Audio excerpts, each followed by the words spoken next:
what goes on in our brains when we think might be that we're running simulations related to the thought using that sensory motor infrastructure of the brain. Could you elaborate? So the theory is that, like, maybe when you think about a cat, for example, or you think the concept of a cat, that the mental instantiation of that, or the brain mechanism instantiation of having that thought, is to run a little simulation in visual cortex that kind of includes what a cat looks like, a simulation in auditory cortex that what does a cat sound like. And as I'm telling you this, I've used the word cat. What color cat are you thinking? I'm thinking of a gray cat, but I keep smelling kitty litter. Okay. Because my sister had cats, and it drove me, the smell of kitty litter is just so aversive to me. Right? And so you had no hesitation in telling me the color and adding an additional sensory quality. It provides an explanation for why you might, be driving on the freeway and having to merge into difficult traffic and telling your passenger, okay, be quiet, I gotta pay attention now. Like, why would speech impair you from visual motor if it wasn't all part of a kind of cognitive system that's in operation? And maybe you need to shift some resources away from processing the conversation and towards some, actually dealing with the here and now sensory motor task. Welcome to the Huberman Lab podcast, where we discuss science and science-based tools for everyday life. I'm Andrew Huberman, and I'm a professor of neurobiology and ophthalmology at Stanford School of Medicine. My guest today is Dr. Jennifer Groh. Dr. Jennifer Groh is a professor of psychology and neuroscience at Duke University. Her laboratory studies how our brain represents the world around us. In particular, how our different senses are merged in the brain so that we can focus and learn more effectively, including how our eye movements fundamentally shape not just what we pay attention to, but how they dynamically control what our brain is capable of. What she shares is fundamental to understanding how your brain works, and also how best to focus on and learn different types of information. Not just information that you might read on a page, although including that, but also what you hear, what you remember, and the very thoughts you have about your life experiences. We also discuss thinking itself. In fact, we discuss what thoughts really are. And there, Dr. Groh shares with us what is perhaps the clearest and most useful definition of what thoughts are and how you can control them. As someone who has been in the field of neuroscience for nearly 3 decades, I must say that her explanation of what thinking is at the neural level, at the psychological level, and at the experiential level is the most compelling and useful one I've ever come across. Today, Dr. Groh explains how to use your experiences, the information you encounter, and knowledge of how thoughts are built up in the brain to become a better thinker and indeed smarter. I'm certain that the information you'll learn from Dr. Groh today is not like any other discussion you've heard about the brain or psychology. I'm also certain that it will be extremely useful for anyone wishing to better understand how the brain works, how their thoughts and emotions arise, and anyone who wants to get better at learning, thinking more deeply, or simply experiencing life with more richness. Before we begin, I'd like to emphasize that this podcast is separate from my teaching and research roles at Stanford. It is, however, part of my desire and effort to bring zero cost to consumer information about science and science-related tools to the general public. In keeping with that theme, today's episode does include sponsors. And now for my discussion with Dr. Jennifer Groh. Dr. Jennifer Groh, welcome. Thank you. It's great to be here. We've never had a proper conversation on this podcast about sensory integration. We've talked about vision, talked a little bit about hearing, a little bit about touch, smell, taste, but we've never talked about how the senses come together. And that's critical to everyday life, critical to perception. Absolutely. I know you focused perhaps mainly on the auditory system, but you really are a auditory visual integration person. I know this because I've followed your work for a number of years.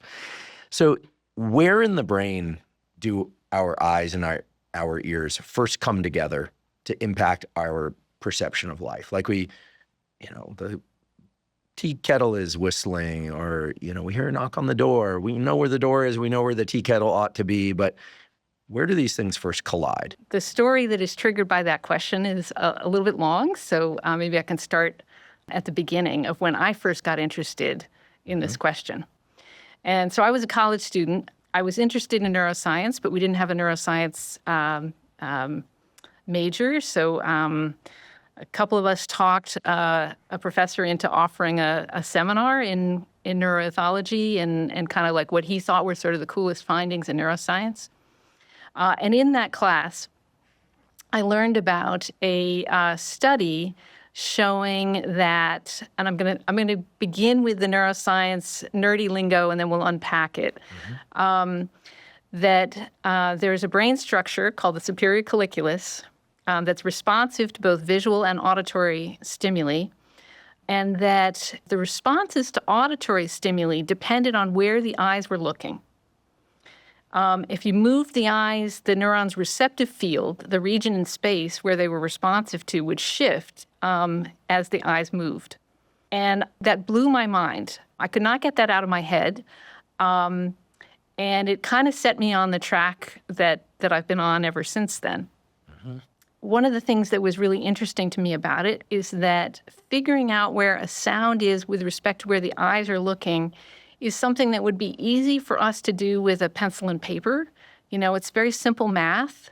If you know that the sound is located, say, 10 degrees to the right, and your eyes are looking 10 degrees to the left, and that tells you that the sound is 20 degrees to the right of where your eyes are, really not that hard to do. But from what I knew at that point about how the brain represents this kind of spatial information, it seemed a big puzzle for how the brain might actually create these kind of moving representations of where the sound is located.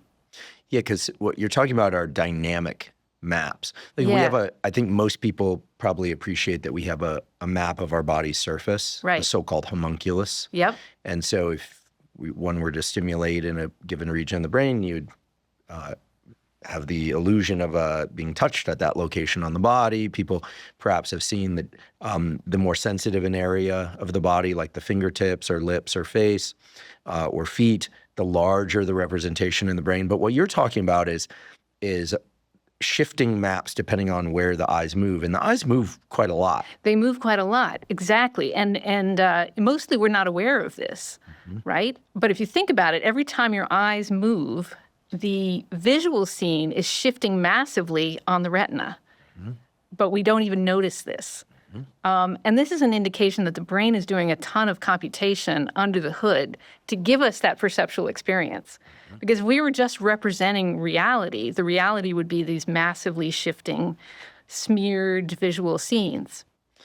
One thing that's so intriguing to me about the auditory system and the visual system is the extent to which they can contract and dilate so fast. So for instance, if I'm walking to get on public transportation of some sort, like a light rail or a subway, I'm walking, there's sound going by me, may or may not be relevant, but at some point I sit down, chances are I open up a book or a computer, or these days people go into their phone. And we say into the phone because there's a lot of sensory information there, but our visual world and our auditory world just goes into, a small box. And we expect whatever we're looking at to relate to the sounds that we're hearing in that small box. Right. But if somebody says, excuse me, do you have a ticket? You know to look up. Right. We take this for granted. Like most people might think, of course you look up, like the sound is coming from over there. It's now a person. But we all of a sudden, we can remap our visual auditory world and all the context in like milliseconds. Right. So is that all happening? And we've been talking about superior colliculus in this structure, the superior colliculus below our neocortex, meaning is it below our kind of conscious awareness? Gosh, I wish we knew where conscious awareness was. I think that's an open question. And the superior colliculus is important in this story because that's where the research began. It's not that that's where the binding of visual and auditory space, is necessarily fully contained there and only there. I think it's a much bigger problem. And I think what you're describing is kind of, another version of this kind of capturing of or integrating or connecting the information from one sensory system to another. That kind of shifting your resources around is something that happens in a few different context, like what you're describing. And I think one of the things that's really interesting about the phone or really any screen where you're watching a video is that the sound was never coming directly from the screen where you're looking at the visual image. You know, it's coming from somewhere else. Maybe you've got earbuds in and it's coming from the earbuds.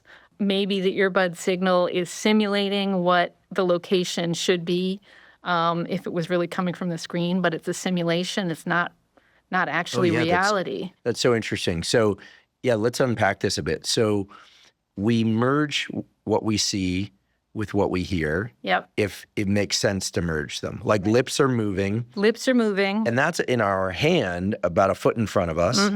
But the sounds are coming in elsewhere. Right. This is very different than, say, like if somebody's mouth were moving and the sounds coming out of it were offset by even the tiniest bit of time, it looks weird. It looks totally weird. It looks totally weird. Like this video. It's uncomfortable. Yeah, somebody grabbed this, like ripped this video from the internet, and there's a time delay. Right. But we easily merge what we see with sounds. That's right. And maybe talk about this, because I now I'm realizing, like, if I sit and watch a movie, or movie theater, or on a big screen, or my computer, the sound is not coming from the screen. It's coming from a speaker, which is like projecting vertically. Yes. How does that work? Well, not only that, but like the sound is jumping around in your perception as different people on the screen from different locations on the screen are speaking.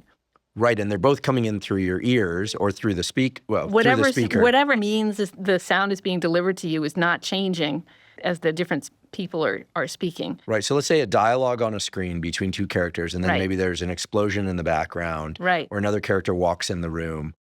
The source of the sound for us, whether it's computer or speakers in the room or movie theater or earbuds, is always constant, but we can quickly move the sound with our eyes, or our eyes moving the sound with our ears? Let me amend a little bit here, because it depends a lot on like how the sound is mixed. They can put in some spatial cues, but if they haven't done that, then what we just said applies.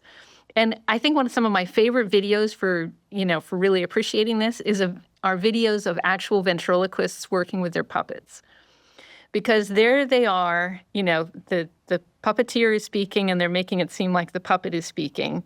And they're making our perception switch back and forth from their own face to the puppet face, back and forth, depending on what they're actually saying. So this is a ventriloquist that says, like, hey, Cornelius, how are you? And then Cornelius says, but the same person says, I'm doing great. You know? So one of these days they probably move their lips a little less when they do that. Yeah, they try to speak like this without moving their lips too much. And they sometimes will do a trick of like, there are certain sounds that you just cannot make without closing your lips in front. And that's really hard to fool people about. So for example, if it's a word that begins with a B or has a B in it, they might subtly just cover their mouth a little bit while they're making that B sound, so that it's a kind of misdirection like a magician would do to sort of keep you from attending too much to the ventriloquist and throw your attention over to the puppet. So our perception can switch back and forth between where our brains are telling us this is the most likely candidate for the source of this sound. So I'm going to override what my ears are telling me to perceive the sound as coming from here versus here. Is this something we learn during development? Yes, like, do kids come absolutely. into the world understanding how to merge sight and sound, or is that a learned phenomenon? It has to be learned, and it has to be continuously updated during the course of development until you reach your adult body size. So let me back up a little bit and talk about how do we localize sound, especially when we're not talking about screens and video and movies and whatnot, but just like out there in the real world. The way we tell where a sound is coming from is by the physics of the world causing differential delays for the sound to arrive at one ear versus the other. So sound takes a certain amount of time. A sound coming from over here will get to this ear before it gets to this ear. And it'll be slightly louder in this ear than in this one. Because it's just closer to that ear. It's closer, but also there's a kind of acoustic shadow cast by the head. So the sound wave has to kind of come and then go around, and there's a little, sort of dip in the sound intensity cast by the shadow of the head. I like to think about the timing cues because they're really easy to calculate. So if you know how far apart your ears are and you know what the speed of sound is, then you can figure out what's the delay for a sound to get to reach this ear after this ear. I often take off my glasses to measure the distance between my two ears that way. And it's something like about a half a millisecond is the largest delay you can experience. Half a millisecond. Half a millisecond. So this is tiny. And that is for the difference between a sound here versus a sound here. So something from your right versus from your left. Exactly. Yeah. We can obviously detect much smaller sound separations than just totally left versus totally right. So there's, it's an incredible feat of computational power by the brain. I think maybe we should tell the audience why, your brow is furrowed, and I'm excited about this because half a millisecond is less than the duration of a single action potential. Right. And we should just remind people action potentials are the electrical signals that neurons use to communicate with one another. These are the fundamental way in which our brain works. Without these, we're dead. It's the fundamental medium of communication in the nervous system, as you say. So it would seem totally weird for us to be able to process sensory information that is faster than the duration of that minimum increment of firing. There's some research about how exactly this can be done, and it involves things like lots of neurons firing together and really precise synapses that cause minimal delay and very high temporal precision as the signals are going from one neuron to the next. Glucose is a key player in how our body functions, not just in the long term, but in every moment of our lives. That's because it is the major fuel for our cells, especially our brain cells. Glucose directly impacts our brain function, mood, and energy levels, and it may even affect our levels of tenacity and willpower. This is why I use the continuous glucose monitor from Lingo. I absolutely love it, and I'm thrilled to have them as a sponsor of the podcast. Lingo helps me track my glucose in real time to see how the foods I eat and the actions I take impact my glucose. When glucose in your body spikes or crashes, your cognitive and physical performance do too. In fact, large glucose peaks and valleys lead to brain fog, fatigue, irritability, and hunger. What you eat, of course, plays a major role in your glucose. Some foods cause sharp spikes and big crashes, and others do not. But not everyone is the same in terms of how they respond to particular foods. Seeing your glucose in real time helps you build eating and other habits that support metabolic health, mental clarity, and sustained energy. Lingo has helped me to better understand what foods to eat, when to eat, and how things like a brief walk after a meal can help keep my glucose stable, and much more. If you'd like to try Lingo, Lingo is offering Huberman podcast listeners in the U.S. 10% off a 4-week Lingo plan. Terms and conditions apply. Visit hellolingo.com/Huberman for more information. Today's episode is also brought to us by Wealthfront. In today's financial landscape of constant market shifts and chaotic news, it's easy to feel uncertain about where to keep your money. However, saving and investing does not have to be complicated. There's a solution that can help you take control of your finances while still managing risk, and that's Wealthfront. I've trusted Wealthfront with my finances for nearly a decade. With the Wealthfront cash account, I can earn 3.5% annual percentage yield, or APY, on my cash from program banks, and I know my money is growing until I'm ready to spend it or invest it. One of the features I love about Wealthfront is that I have access to instant no-fee withdrawals to eligible accounts 24/7. That means I can move my money where I need it without waiting.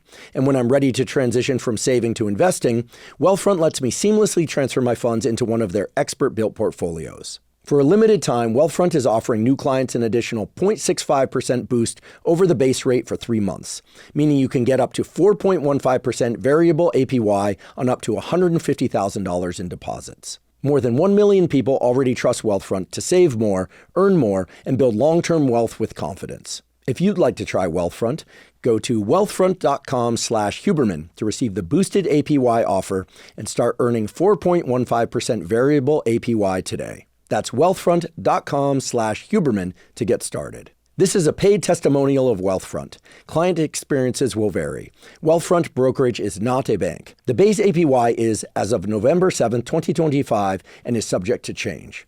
For more information, please see the episode description. So, if my finger snaps up with my right hand, which is what I just did, intuitively I know that it's my right hand because I did it. But my brain expects that sound to arrive more quickly to my right ear than my left ear. Right. And yet for things directly in front of me, right at my nose, the idea that it's right in front of me, let's say with my eyes closed, I know to look in front of me. I know to expect it in front of me once I open my eyes. Right. Are there conditions where we think we hear something from one location, but it's actually arising from another location that's outside an experimental context? Absolutely. So if you have hearing loss in one ear and one ear only, then it's very difficult to localize sound. It's not completely impossible. You would imagine that it would be completely impossible if the hearing loss was complete and if this timing difference and level difference were the only cues that we use. But actually, the ear has these little folds in them, and the folds filter the sound as it comes in. And in particular, it alters the frequency content of the sound. Really? So these little dimples inside my ears are useful for something? They're useful, and your ears are different than my ears. And so you are going to be expecting a slightly different kind of fingerprint of what the sound sounds like as a function of location than I would be. Do people with damage to their ears have issues with that? I mean, it sounds like they must.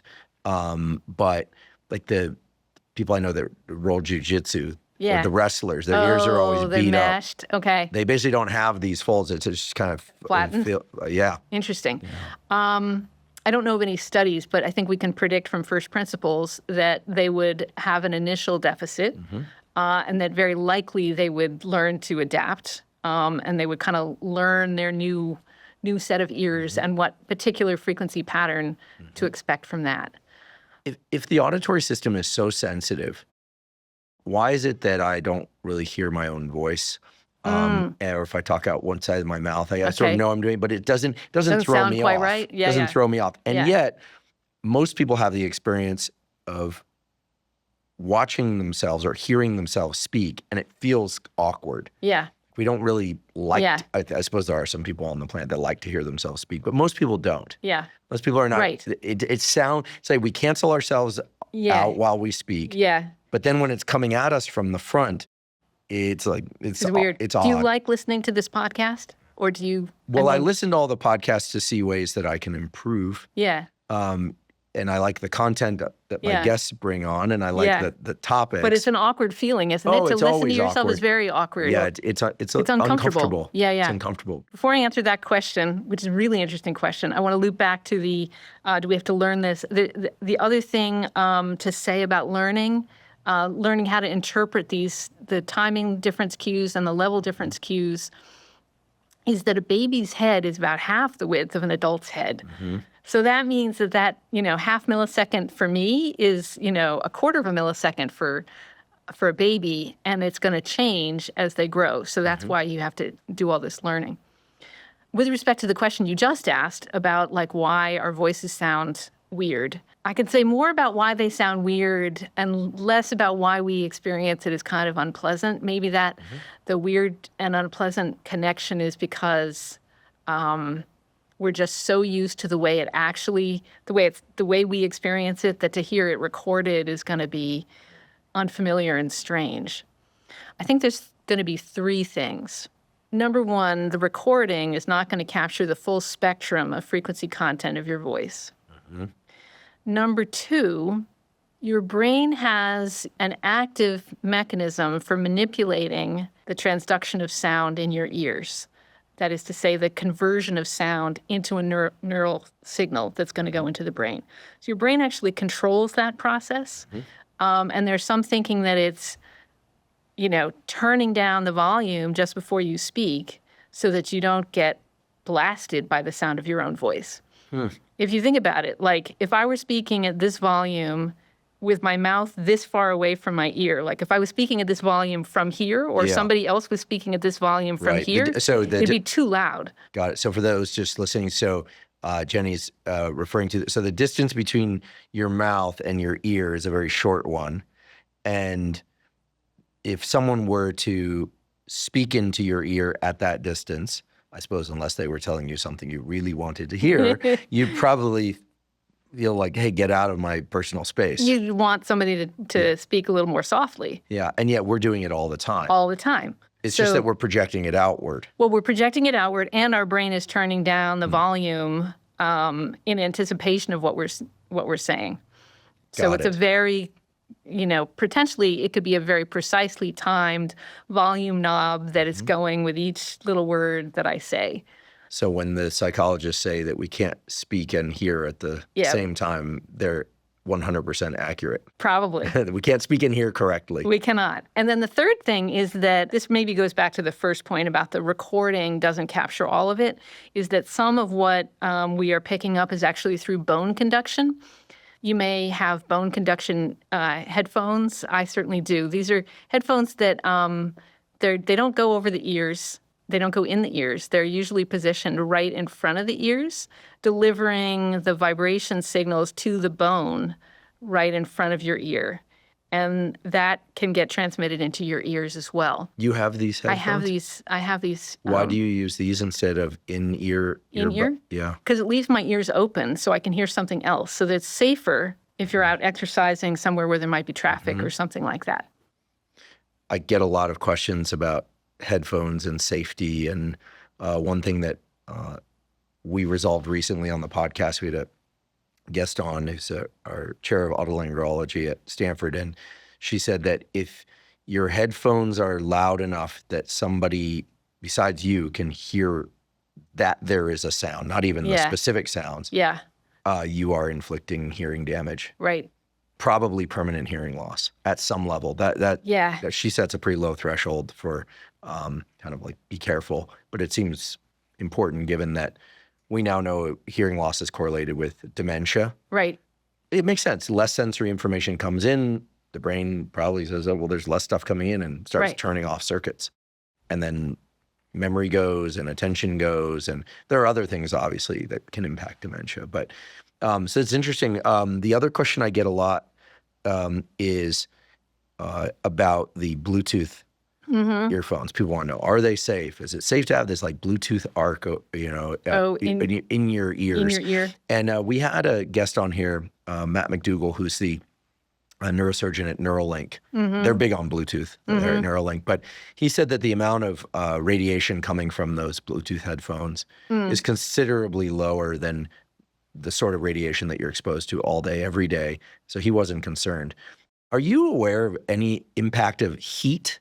I'm not looking to go after EMF here if there isn't anything there, but of heat or of just having EMF around your ears, given the sensitivity of the bone. I mean, I'm just amazed that you can pick up sound from the bone vibrations. I mean, this is a very sensitive neural sensory space is what I'm realizing. Right.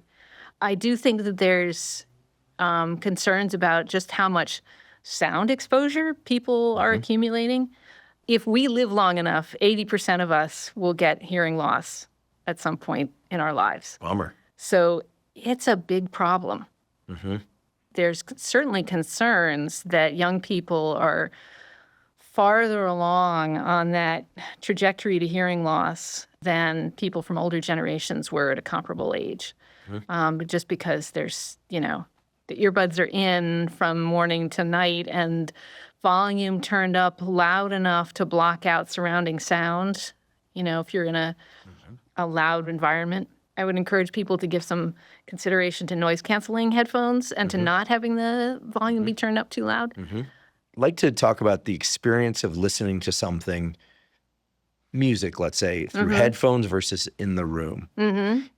We don't think about it too often, but it's a totally different experience. In one case, you're hearing the sound in your head. Yeah, right. Or even listen, like your phone on speaker versus wearing earphones. Right. The person's voice or the music is in your head as opposed to in the room. Right. And once you think about this difference, I simply can't go back. It's like you like the full actual speakers? Or no, well, you like now it in I your try head? to listen to music in the room. Yeah. I find that to be a better experience for me. But when I hear things with headphones, I now feel like, oh, like the sound is coming from inside my head. And it's a little weird. I don't like it so much. Right. It is possible to make sound that is coming from headphones sound like it is coming from outside. But to do that, you have to use all three of these sound localization cues. Things have to be, to have an appropriate timing difference, an appropriate level difference across the two ears, and to use the frequency filtering properties of the ear. And since everybody's ears are a little bit different, that last step is really hard. But there is 3D sound, right? Yeah. Like we think about like three-dimensional vision is simple for people to think about. As long as they're sighted, you understand that, you expect things that are closer to you to be larger than if they were far away. That we learn this You without got thinking so about many wonderful cues to distance in vision, right? Yeah, things in the distance are harder to resolve as Right. opposed to things up close, which you can see Right. all the detail. And there are all these cues, right, Right. that we could talk about. But since we're talking about hearing, Mm-hmm. the sounds that we hear at a given level, we know are coming from objects that are actually close or far away, usually based on what we see. Yeah. Right? So what is 3D sound? Yeah. How do I know the difference between a sound that's right in front of my face versus far away with Right. my eyes closed? How do I know? This is a computational process in the brain that we don't fully understand. And it's worth thinking about what are the available pieces of information that you can use. Sound is much more bendy than light is. Bendy. Like it bends, right? Goes around it goes things. around things, whereas light is just kind of like a straight shot, You don't have the opportunity to use the same kind of information for sound depth that you do for vision. Even though you have two ears, you can't form an image and check to see whether or not the images line up, which is what stereo vision is. You don't have occlusion cues. That is to say, one thing being in front of the other blocks your ability to see the thing that's behind. So, the sound can go around objects. So there's a few different cues that we can use. One is simply how loud is the sound. Things that are farther away are going to sound quieter. But you have to know what the sound volume was out there in the world in order to interpret whether or not that is quiet or loud. Let's use thunder as an example because thunder sounding very loud predicts lightning that might hit you. Right. Thunder that sounds way off in the distance, if you have an understanding of thunder and lightning, predicts a lower probability of you getting hit by lightning. Right. I had this experience recently. I got caught in a sudden thunder lightning storm in Austin, Texas, and it was coming down in sheets. And then, and the thunder gets louder and louder, and you're like, wow. And then the lightning gets brighter and brighter, and you think, I could get electrocuted. And seems like a low probability event. Right. Depending on where you grew up, you might have learned as a child, like some basics of how to tell, like when it's a good idea to, get to shelter. So, for example, I was taught growing up, you count 1 1,000, 2 1,000, whatever. As long as you can count to like 5 seconds, you're probably okay. But once you're getting to that level, you should, maybe go inside. There, take that one in, folks, from somebody who grew up with them. You see the flash of lightning. 1 1,000, 2 1,000, 3 1,000, 4 1,000, 5 1,000. And if it takes longer than that before you hear the thunder, you're okay. But at that point, I would go inside. You may have saved some lives. Yeah.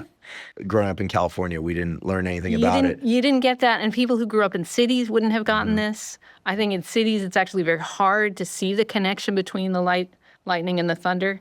But I grew up in rural Vermont, and it was like very obvious. I grew up in the San Francisco Bay Area, and I've been through so many earthquakes. And one of the things that people don't realize if they've never been in a major earthquake is that it's extremely loud. It starts with sound, not shaking. You don't. Sure. So this is people always saying California earthquakes, and and with the '89 quake and the Embarcadero Freeway pancaked, and the Bay Bridge actually a segment fell out. People forget this during the World Series. If that happened now, there would be so many casualties, but it was a lot less busy in the Bay Area back then. Yeah. The first thing that happens in an earthquake is it sounds like a train is about to come through the room. Yeah, sure. And then the shaking starts shortly thereafter. But the sound always comes first. I always tell people this when they're afraid of earthquakes. Like, Yeah. you'll hear it before you'll feel Before it. you see it. So if feel it sounds yeah. like a train is going to come Yeah. through the room, you're probably about to have an earthquake. Right. I think elephants use sound to communicate over long distances. That's cool. They stomp. Yeah, I think so. Or they can hear. Yeah, they can hear things. I think they have sensors in their feet that can pick up these vibrations that we might call sound. Oh, that's cool. Yeah. That's like that scene in Stand By Me. Yeah. Where they're crossing the train tracks on a bridge. Yeah. And all the kids are just kind of moving along. And then Yeah. Gordy, who's arguably one of the smarter in the bunch, he's like, he's reaching down and holding the tracks, and he feels the track shakes before he hears the horn, and then of course the smoke rounds the corner, train rounds the corner. Interesting. Yeah. And with the elephants, I'm not sure. I think maybe it's not sensors in the feet, but bone conduction from the feet to the ear, and that's where it's being picked up. So, okay, so your question was, if I can go back to your question, it was about distance and how do we know how far away a sound is coming from. So the loudness cue requires you to know something about how loud the original stimulus at the source is. And so thunder is a wonderful example of this because we do have quite a bit of experience with thunder. So we can kind of use how loud it is as a good cue. And it also works great because we're talking about really long distances, right? There's another pretty cool cue that you and I are probably using right now. And that is that the sound in this room is bouncing off of all the different surfaces. So the shortest path copy of the sound is coming straight from your mouth to my ears. But in addition, there's a copy that's bouncing off of the table that's between us. That will has a longer path length, so it'll be slightly delayed. There'll be another copy that's, hitting the ceiling and coming down to my ears. Oh, this is weird. And that is going to have an even longer delay. I'm completely unaware of this, but my brain is probably using the slight differences and the kind of pattern of slight differences to figure out, that you're about 7 feet away from me. If we were closer to each other, the difference between that straight path copy and the copy bouncing off of the table would be greater than it is right now. Because at this angle with this, geometry, there's really not that much difference. So the bounced off copy and the straight path copy are pretty similar. I never thought about this. It's incredible, right? This is a way that vision is so different. Yeah. I came up through vision science mostly. Yeah, so did I. And right, I mean, there are certain wavelengths of light that can pass through our body, like long wavelength light. That's relatively new findings. I think it's really interesting and it's very healthy for us, it turns out. Yeah. Mitochondrial health, et cetera. But like in general, we're not used to thinking about light and wavelengths of light going through things unless they're translucent or transparent, like a window. Sound is constantly bouncing off everything. We're in a hall of mirrors for sound all the time. But you experience me and I experience you during this conversation as one coherent sound. Even though we are biologically poised to detect half a millisecond differences in the arrival time of the 2 ears, there are much greater differences in the arrival time of my voice bouncing off the table versus the walls versus the ceiling versus direct path. But you integrate them. And I don't hear you as saying the same thing, 5 different times, right? It's one integrated whole. And closing one's eyes doesn't change that. If I close my eyes and you speak, I can register the direct path. I infer that you're right in front of me. Of course, I know that because my eyes were open a second ago. But all the versions of your voice bouncing off the different surfaces are arriving at my ears. And it's not confusing and it's not jarring. Right. Like if somebody came over and touched my arm and I felt it on my arm, but also a little bit on the back of my neck and a little bit on my knee, that would be weird. That would be odd. And we can get these sensations. There are certain places on the back, for instance, that you can feel a subtle kind of phantom touch in your foot because of the way the neural circuits are organized. And with pain, we talk about this as like referenced pain. For internal organs, there are branches of nerves such that, and this shows up in Eastern medicine, but also Western medicine. Like someone with like liver pain will register that in their shoulder, and we think, oh, this is crazy. No, it's not crazy. There's actually branches that support that referenced pain. But we don't do this with hearing. Yeah. We shut it all down and we just collect we draw a conclusion. Right. Wild. It's wild, isn't it? It's totally wild. Are you about to tell me that our voices are also causing vibrations in the objects around us and that we just can't detect them? Why are we not like the elephants? How come we... Maybe we are like the elephants. I don't know. Is it the case that low frequency sounds can travel further with respect to our ability to detect them? Mm-hmm. So I don't want to get into a conversation about frequency of sound and intensity and high versus low frequency, because that's really about the physics of sound. Right, right. But ultimately, we filter the physics of sound through our nervous system. So if I want to signal to somebody far away, I would probably want like a big bass drum or a gong. I would not try to whistle to them far away. Or if I could pick a horn that was a deep like versus like I'd want bass. So there's a few things wrapped up here. One is that the lower frequencies bend more easily, so they can go around these objects better. So if you're talking really long distances, the odds that there's something in the path that you want the sound to go around or go up. Another thing that's wrapped up here is that we tend to lose high frequency hearing before we lose low frequency hearing.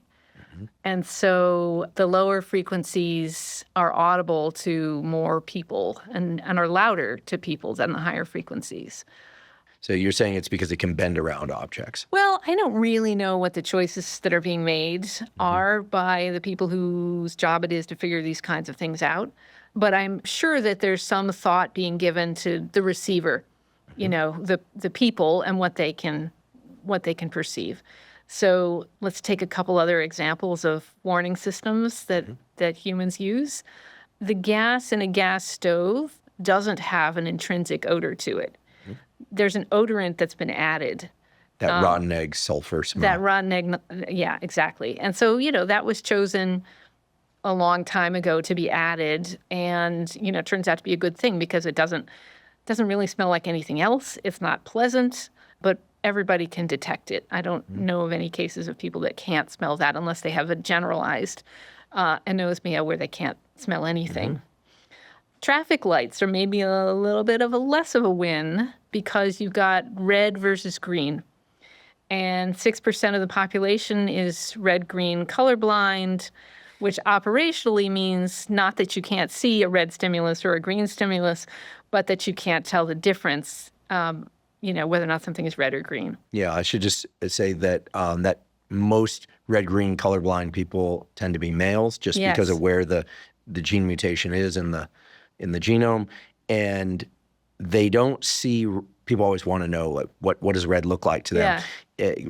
Red and green look kind of more orangish, burnt brown, orange color, and dogs see the world that way all the time. Right. So if you do a color matching experiment, my understanding is something along the lines of people with red-green color blindness will map both red and green onto yellow.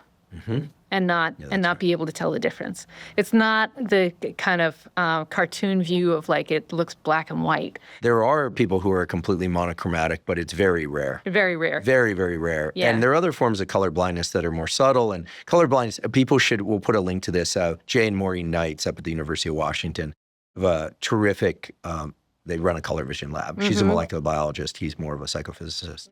And they have some really great color vision tests there that people can take. And many people find that they have subtle color vision deficits. Yeah, exactly. But they don't consider themselves fully colorblind. But every once in a while, monochromats usually know that they're seeing the world in black and white. And a lot of what is under this heading is really more an anomaly than a complete absence of an ability to distinguish red from green. But back to our traffic lights. So you got your red versus green signaling something very different. And most places have those lights oriented vertically, which gives you a second cue to what needs to be conveyed here. So not the same light switching. Right. It's not the same light switching, and one is on top and the other's on the bottom. It's more of a problem when, in some intersections, the set of three lights is oriented horizontally. We've known for a long time that there are things that we can do to improve our sleep. And that includes things that we can take, things like magnesium threonate, theanine, chamomile extract, and glycine, along with lesser-known things like saffron and valerian root. These are all clinically supported ingredients that can help you fall asleep, stay asleep, and wake up feeling more refreshed. I'm excited to share that our longtime sponsor, AG1, just created a new product called AGZ, a nightly drink designed to help you get better sleep and have you wake up feeling super refreshed. Over the past few years, I've worked with the team at AG1 to help create this new AGZ formula. It has the best sleep-supporting compounds in exactly the right ratios in one easy-to-drink mix. AGZ is, to my knowledge, the most comprehensive sleep supplement on the market. I take it 30 to 60 minutes before sleep. It's delicious, by the way. And it dramatically increases both the quality and the depth of my sleep. I know that both from my subjective experience of my sleep and because I track my sleep. I'm excited for everyone to try this new AGZ formulation and to enjoy the benefits of better sleep. If you'd like to try AGZ, go to drinkagz.com/Huberman to get a special offer. Again, that's drinkagz.com/Huberman. Today's episode is also brought to us by Our Place. Our Place makes my favorite pots, pans, and other cookware. Surprisingly, toxic compounds such as PFASs or forever chemicals are still found in 80% of nonstick pans, as well as utensils, appliances, and countless other kitchen products. As I've discussed before on this podcast, these PFASs or forever chemicals like Teflon have been linked to major health issues such as hormone disruption, gut microbiome disruption, fertility issues, and many other health problems. So it's very important to avoid them. This is why I'm a huge fan of Our Place. Our Place products are made with the highest quality materials and are all PFAS and toxin-free. I particularly love their Titanium Always Pan Pro. It's the first nonstick pan made with zero chemicals and zero coating. Instead, it uses pure titanium. This means it has no harmful forever chemicals and does not degrade or lose its nonstick effect over time. It's also beautiful to look at. I cook eggs in my Titanium Always Pan Pro almost every morning. The design allows for the eggs to cook perfectly without sticking to the pan. I also cook burgers and steaks in it, and it always puts a really nice sear on the meat. But again, nothing sticks to it, so it's really easy to clean, and it's even dishwasher safe. I love it, and I use it constantly.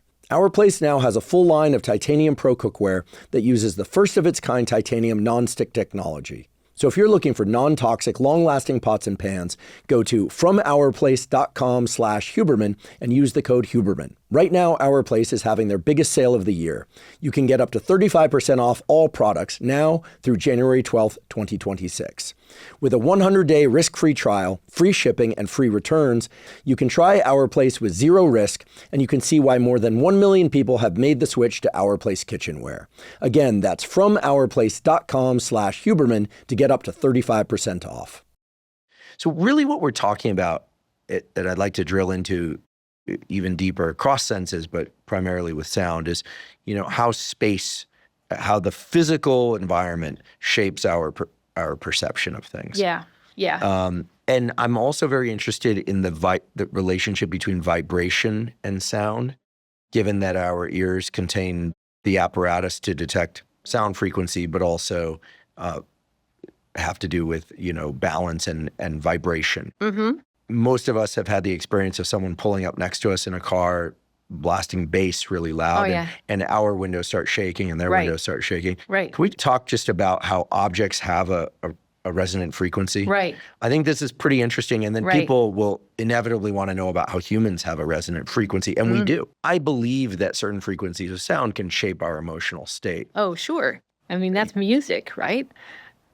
For example. For example. Right? It just, for some reason, when we break it down to one frequency and it's not packaged in music, people somehow think it's like woo or mysticism, and it's not. I mean, I'm fascinated by this, like gongs as an ancient tool for trying to orient people's emotional state, or signal. Like if we hear boom, boom, boom, it sounds ominous, right? If we hear chirping of birds, we know they're birds. But if we hear light, in the Disney movies, it's been a long time since I've seen a Disney movie, but the kind of the stuff of fluttering is high frequency. High frequency movement tends to be high frequency sound. So how do you think about the relationship between frequency and emotion and resonant frequency? I mean, it's a vast landscape, but I'd love your thoughts on this. So can we go into the music realm to talk about this? Please, I think that's intuitive Okay. for many people. Okay, Yeah. good.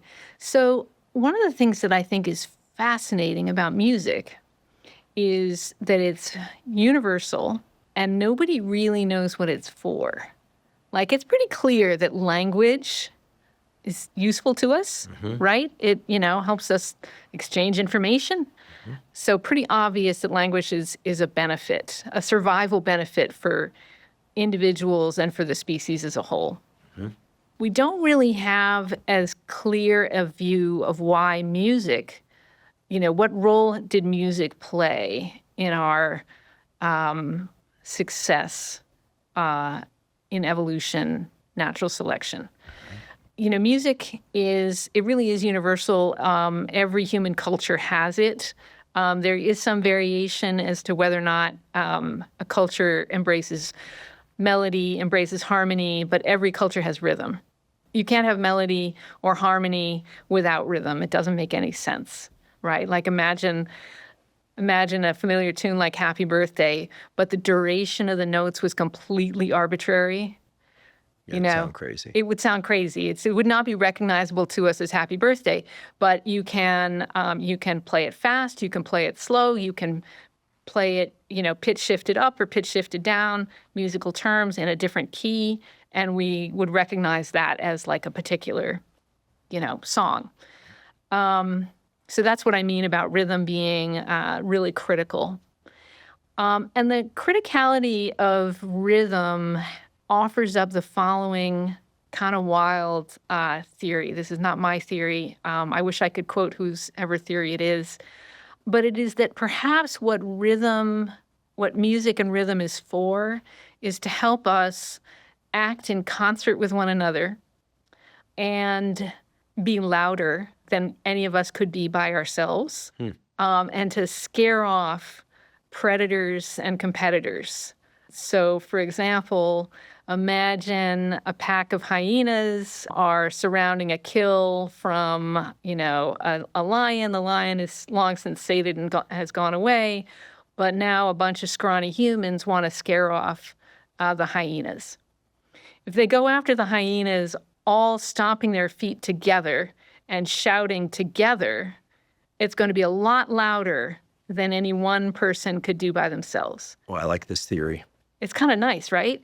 I'll tell you why in a moment, but please continue. And then that kind of concerted working together as a group, and you could sort of see that, like, once you had the basics of, like, and here I'm talking, when I say once you have, I'm really imagining on an evolutionary scale that for anything to come about and endure requires that it increase our fitness at every stage of the way.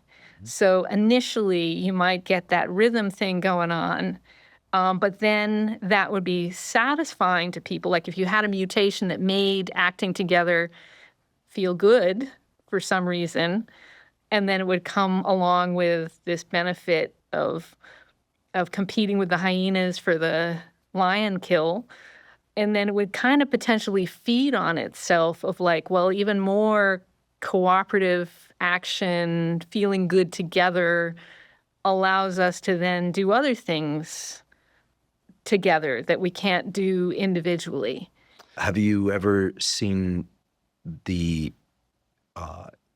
a song and I don't exactly know what to call it, the chanting in the song of Maori in New Zealand. Yeah. They'll do this before rugby games. Oh, right. Because the All Blacks are one of the best rugby teams in the world. There's an incredible video that a friend of mine, she always sends this to me when I'll say something like, oh, what do you think of something that was on the news or something? And she'll send, there's an incredible case of in the government in New Zealand, I think I don't know if they use parliament or what, there's an example of, okay, I'll just say it how it is.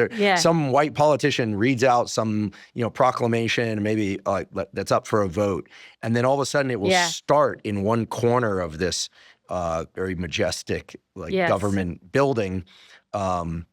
Looks sort of like our Congress, but it's different.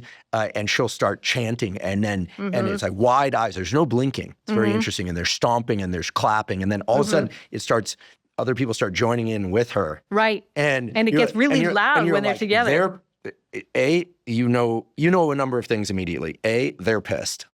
2, they're not going to stand for this. 3, there are a lot of them. And 4, like, they're not to be messed with. They're united. They're united. Yeah. Admittedly, I had to have someone look this up. It's called Haka. And it's incredible because you immediately understand how these people feel. And it's a, no, we're not going to take that kind of stance, at least in the context of this government example. Right. In terms of pre-rugby match, it's really a display of vigor. And we are primates after all. Right. We are old world primates. Yep. And vigor displays run through all the old world primate species, including us. Yeah.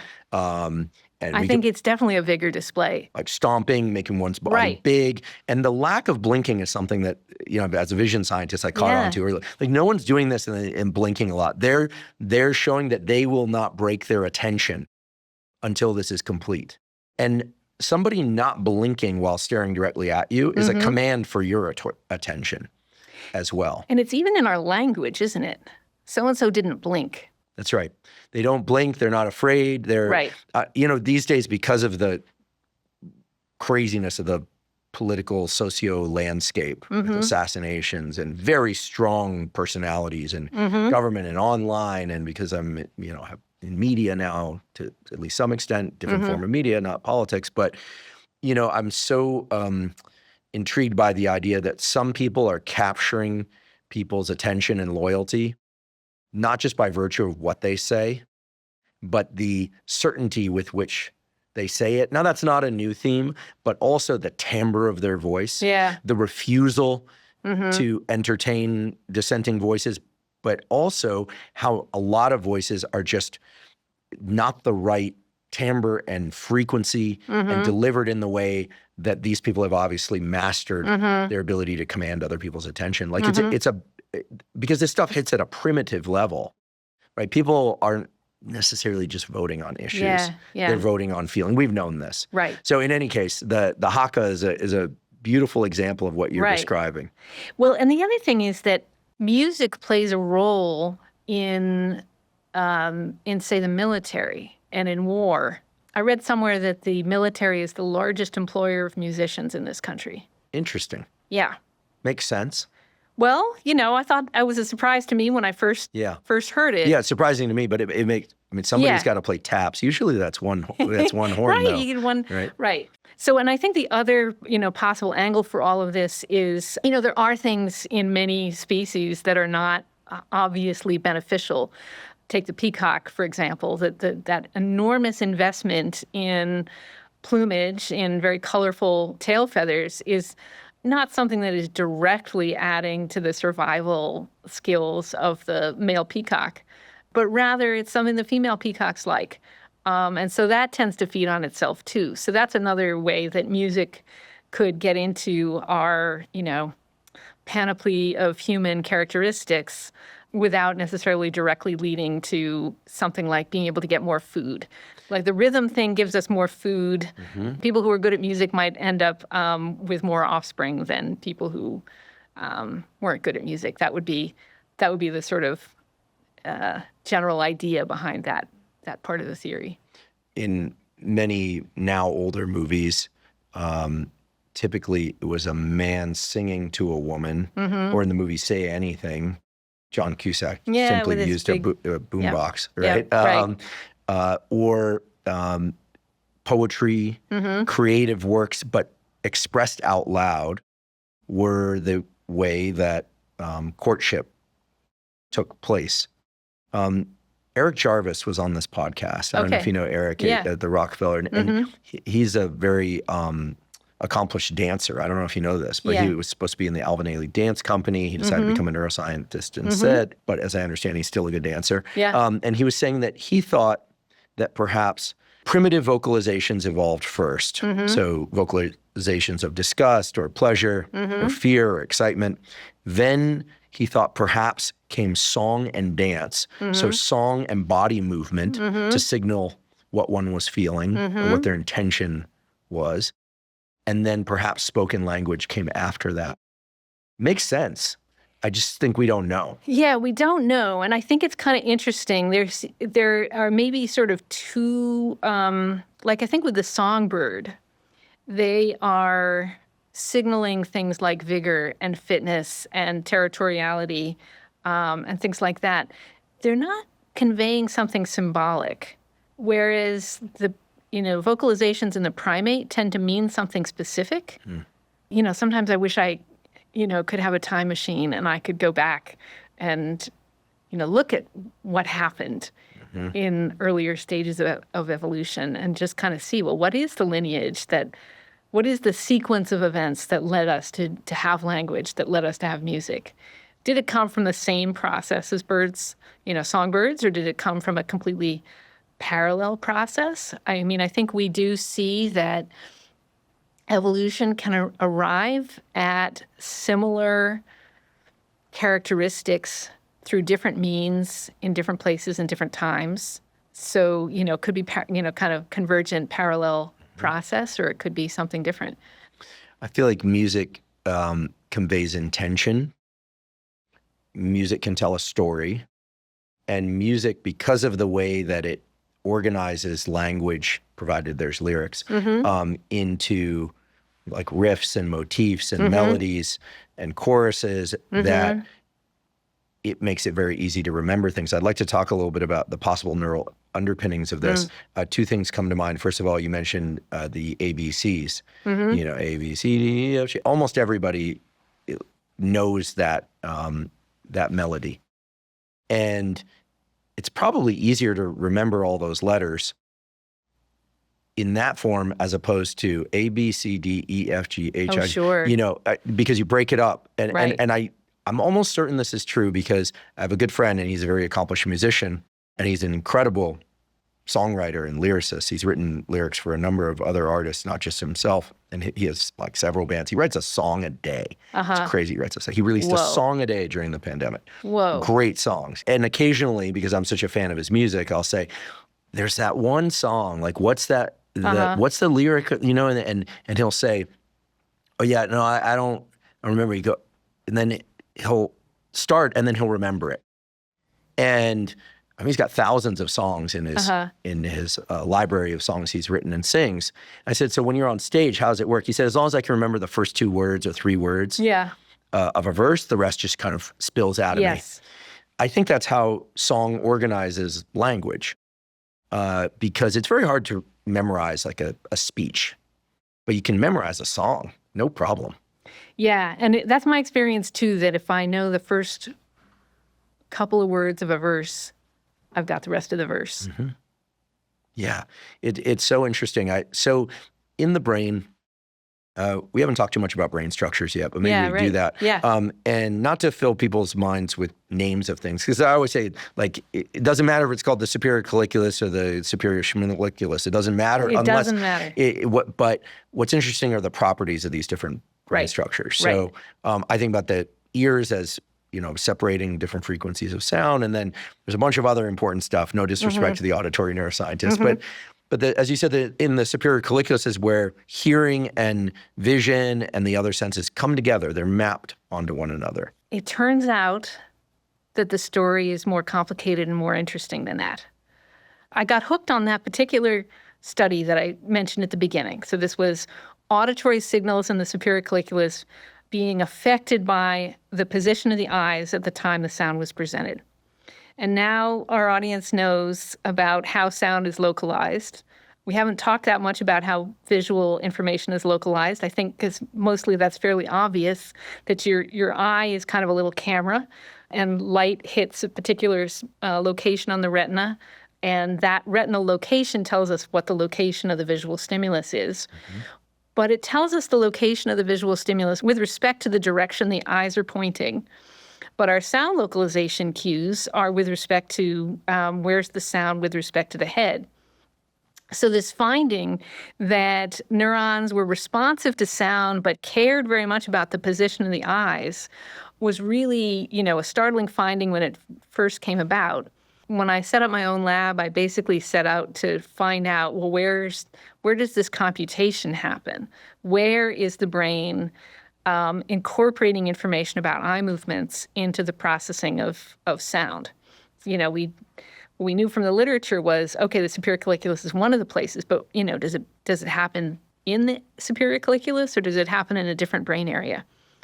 And so we kind of marched along the auditory pathway in brain areas that I call them part of the auditory pathway because they're much more closely connected to the ear than to anything else. And because at the time, nobody thought there were visual signals in these areas. We thought it was just auditory. That too turned out not to be true, but they're definitely much more auditory than visual.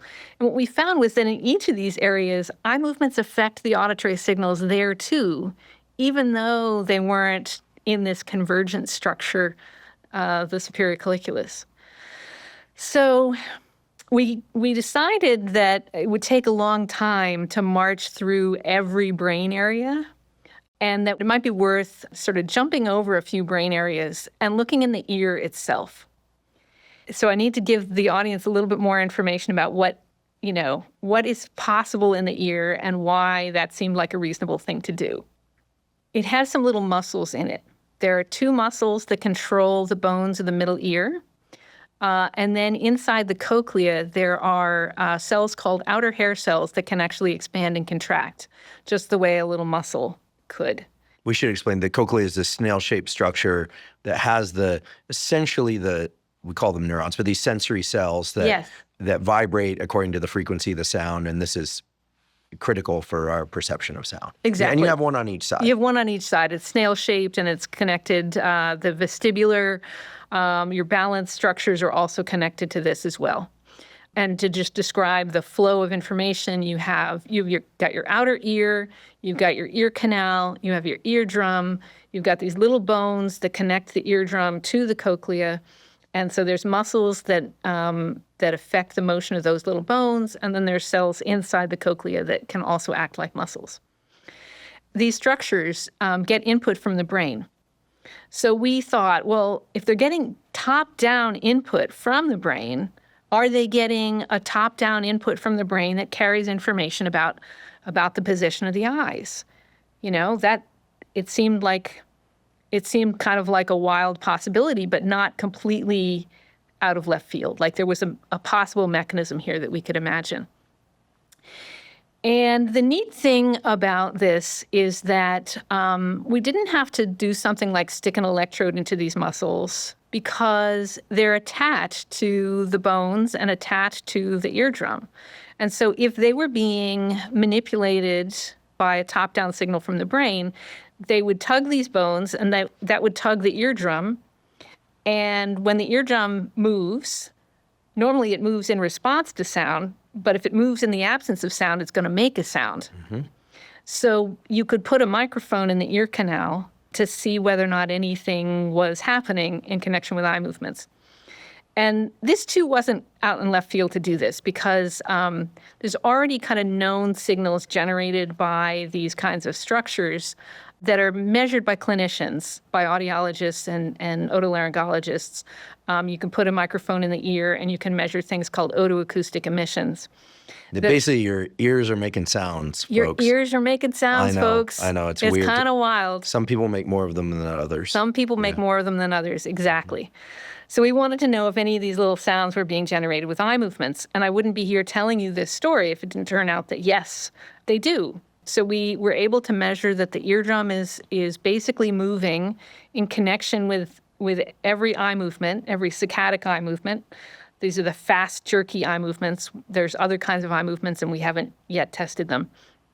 The signal is very precisely time-locked to the onset of the eye movement, and the effect is different in the two ears, so that if your eyes are moving to the left, the eardrum on the right is going to kind of bulge inward, then outward, then inward. I might have this backwards. But whatever the right ear is doing, the left ear is doing the opposite, so that the eardrums are going to be moving in the same direction. One is going to be inward when the other is going outward. Like a wave. Like a wave, exactly. Like a wave, not like Not like flapping. Not like flapping, exactly. You know, we're still actually at pretty early days in understanding this process and what it's for, but it's a very precise signal. It turns out to carry information about how far the eyes are moving to the left or to the right, as well as a bit less, but some information about vertical movements as well. And we think that this may be kind of the first step in that integration of visual and auditory information. Which would be the critical first step if the major goal of this integration of visual and auditory is for localization of sounds. Right. Because as a neuroscientist, there's so many different areas of neuroscience. Like I used to marvel at you go to a meeting, you got people saying consciousness and working on consciousness. You have people trying to figure out how a single photoreceptor works or a single hair cell works. And so when I think about a sensory system, I think about layers of sophistication and how they likely evolved. Like, very briefly, I mean, the visual system first evolved to detect light and dark on the order of 24 hours. So you know the difference between nighttime and daytime, which means even with the total inability to see objects, you are safer if you know when to stay in and when to go out. And then at some point we evolved the ability to, probably motion detection came before the ability to see detail, because it's way more important to know if something's big and coming at you, big and moving away. Right. Or help you stay oriented, like with respect to like knowing what's up and what's down and staying upright. That's right. Yeah. And just like the falling reflex is probably the most important reflex in the vestibular system to brace yourself so you don't, you have a lesser chance of dying if you fall. Yeah. Right. Everyone, if your visual world suddenly goes up very quick, you know you're falling. Right. And then comes, additional layers of sophistication, like fine detail, color vision. Color vision probably evolved last, at least trichromatic color vision. And then so in the auditory system, I think like the same thing. You need to be able to know probably which direction a sound is coming from. Is it low or high frequency? And on and on. Right. And so I think about that, like in the motor system, that the oldest, we know the evolutionary history of the genes that are expressed in like the motor neurons that move the trunk are the same ones that undulating fish use. And actually this will get us back to sound, I promise. And then there's these additional layers of motor neurons that have been added through evolution, the ones that flap the fins. And then the final addition are the motor neurons that control fine movement of the fingers. So I have this kind of obsession with this, because if you look at music that's very primitive, right? Like you just look historically speaking, I'm not casting judgment on music, just historically. It's rich in bass tones relative to high frequency tones. And dance that we assign as primitive tends to involve a lot of movement of the trunk. People aren't just like flapping their fingers and toes out there, right? As you go from low to high frequency, there's a body map of low to high frequency.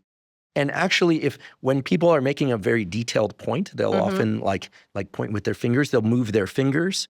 But when we want to emphasize a big point, we use our whole body. We put our whole body into it. So I actually believe that all the sensory systems are mapped to one another in a way that goes from low frequency to high frequency. Intensity is important, and direction is important. Me pointing at you, which even feels funny to do because we're on good terms as far as I'm concerned. We're on good terms. Is very different than me standing back. And if I come at you with my whole body, it's very different than if I point a finger, for instance, right? So I feel like these things probably evolved from this in parallel, and as you pointed out before, they serve an adaptive role. Right.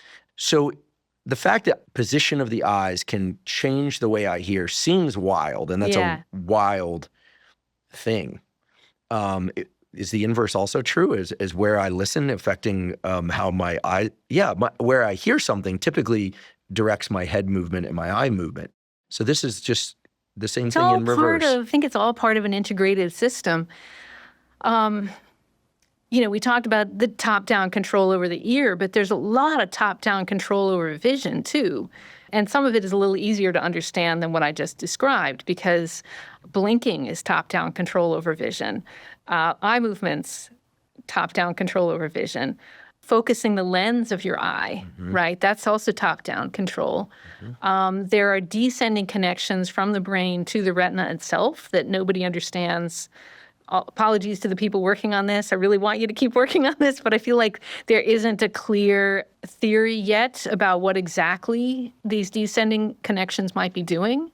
From what I know about it, they are, pretty diffuse connections, pretty broad branching of neurons throughout the retina, or not throughout the whole retina, but probably not well suited to manipulating fine spatial detail, but could very well be suited to incorporating some kind of circadian influence to the retina itself, or something else that you want the same signal to be broadly available throughout the retina.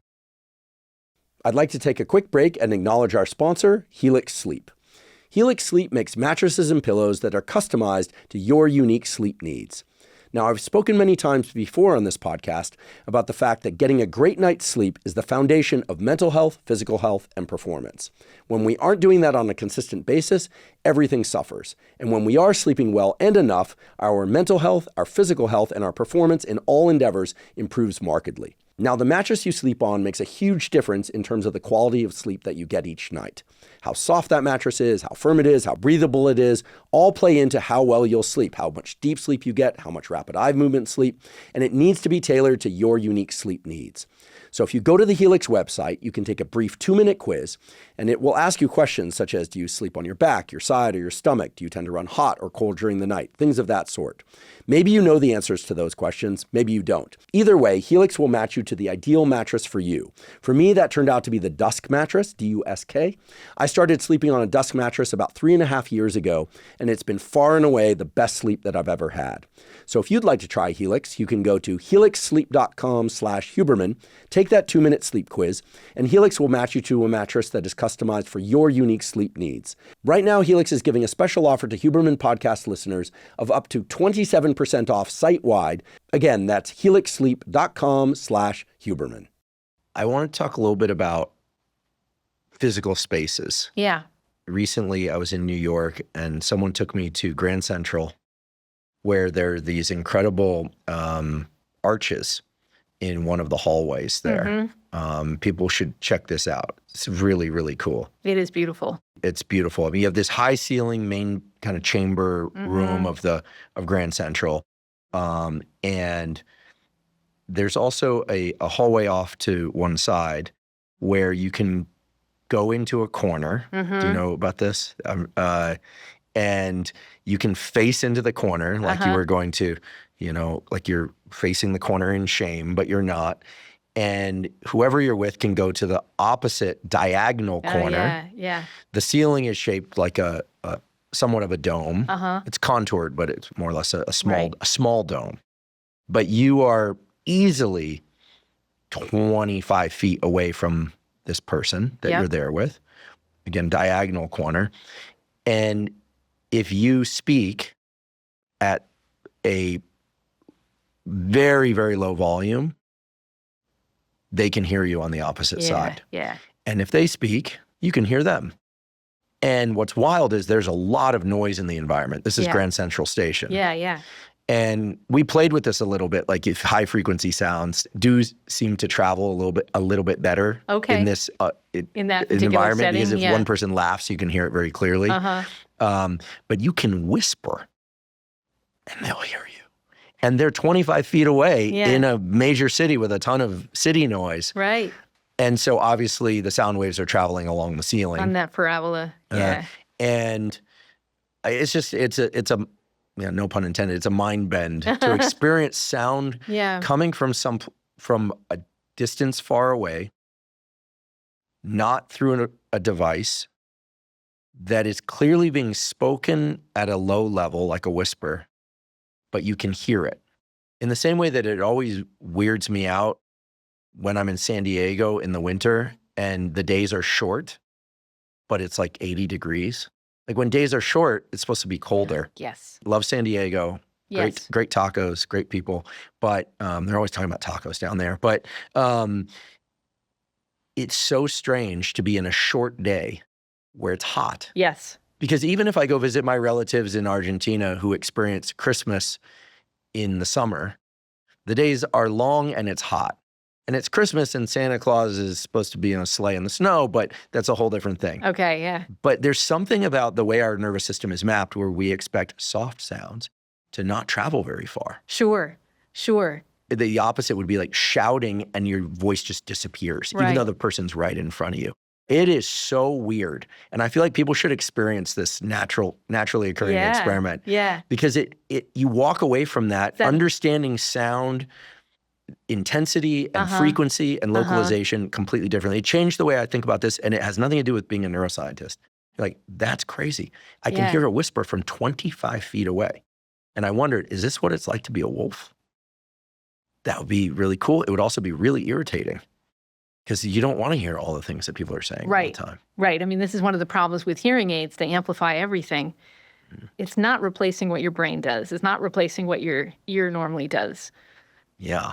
It's such a mind bend. And it's so cool.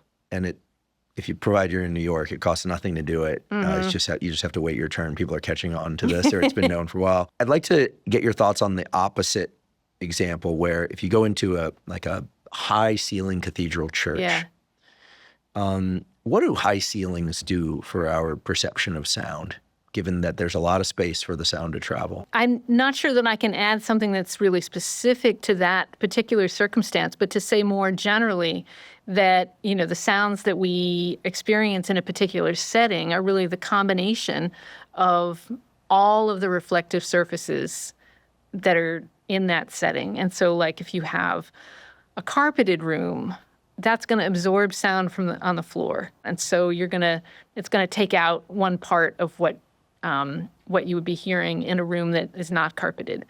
And the high ceilings, I would imagine that would kind of depends on what the surfaces are on the ceiling.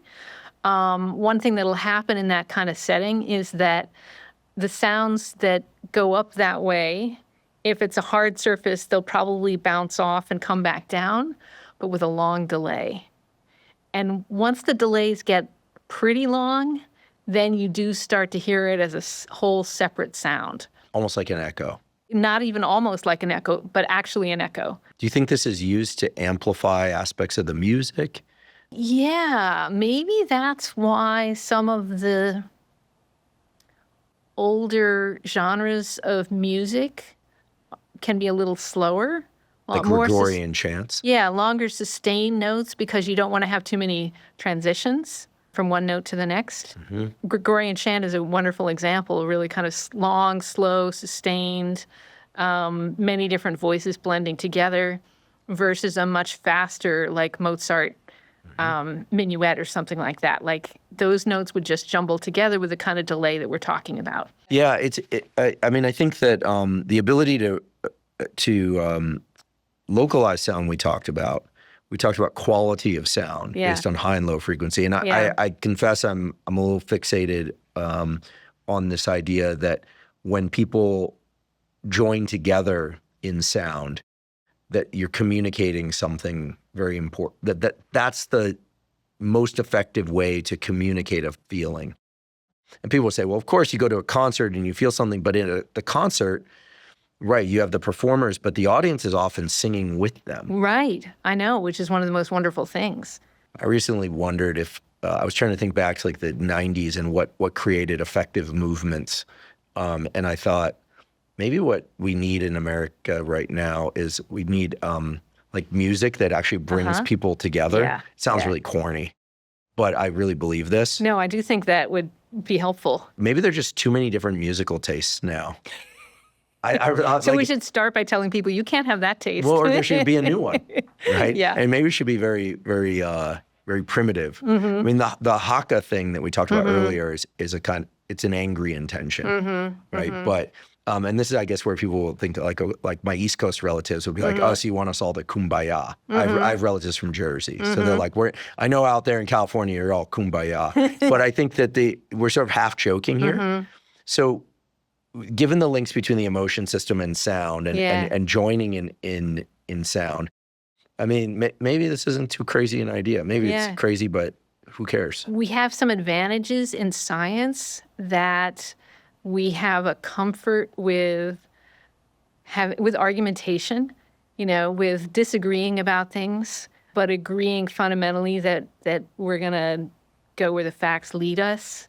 Do you know what I mean? So the disagreement is about what the facts are, but we agree that if we can come to agreement about facts, then we can proceed from there. But there's a feeling that I have come to appreciate maybe isn't present in other domains, other kind of academic domains or areas of the occupations that people have that, may be a little different from what we have in science.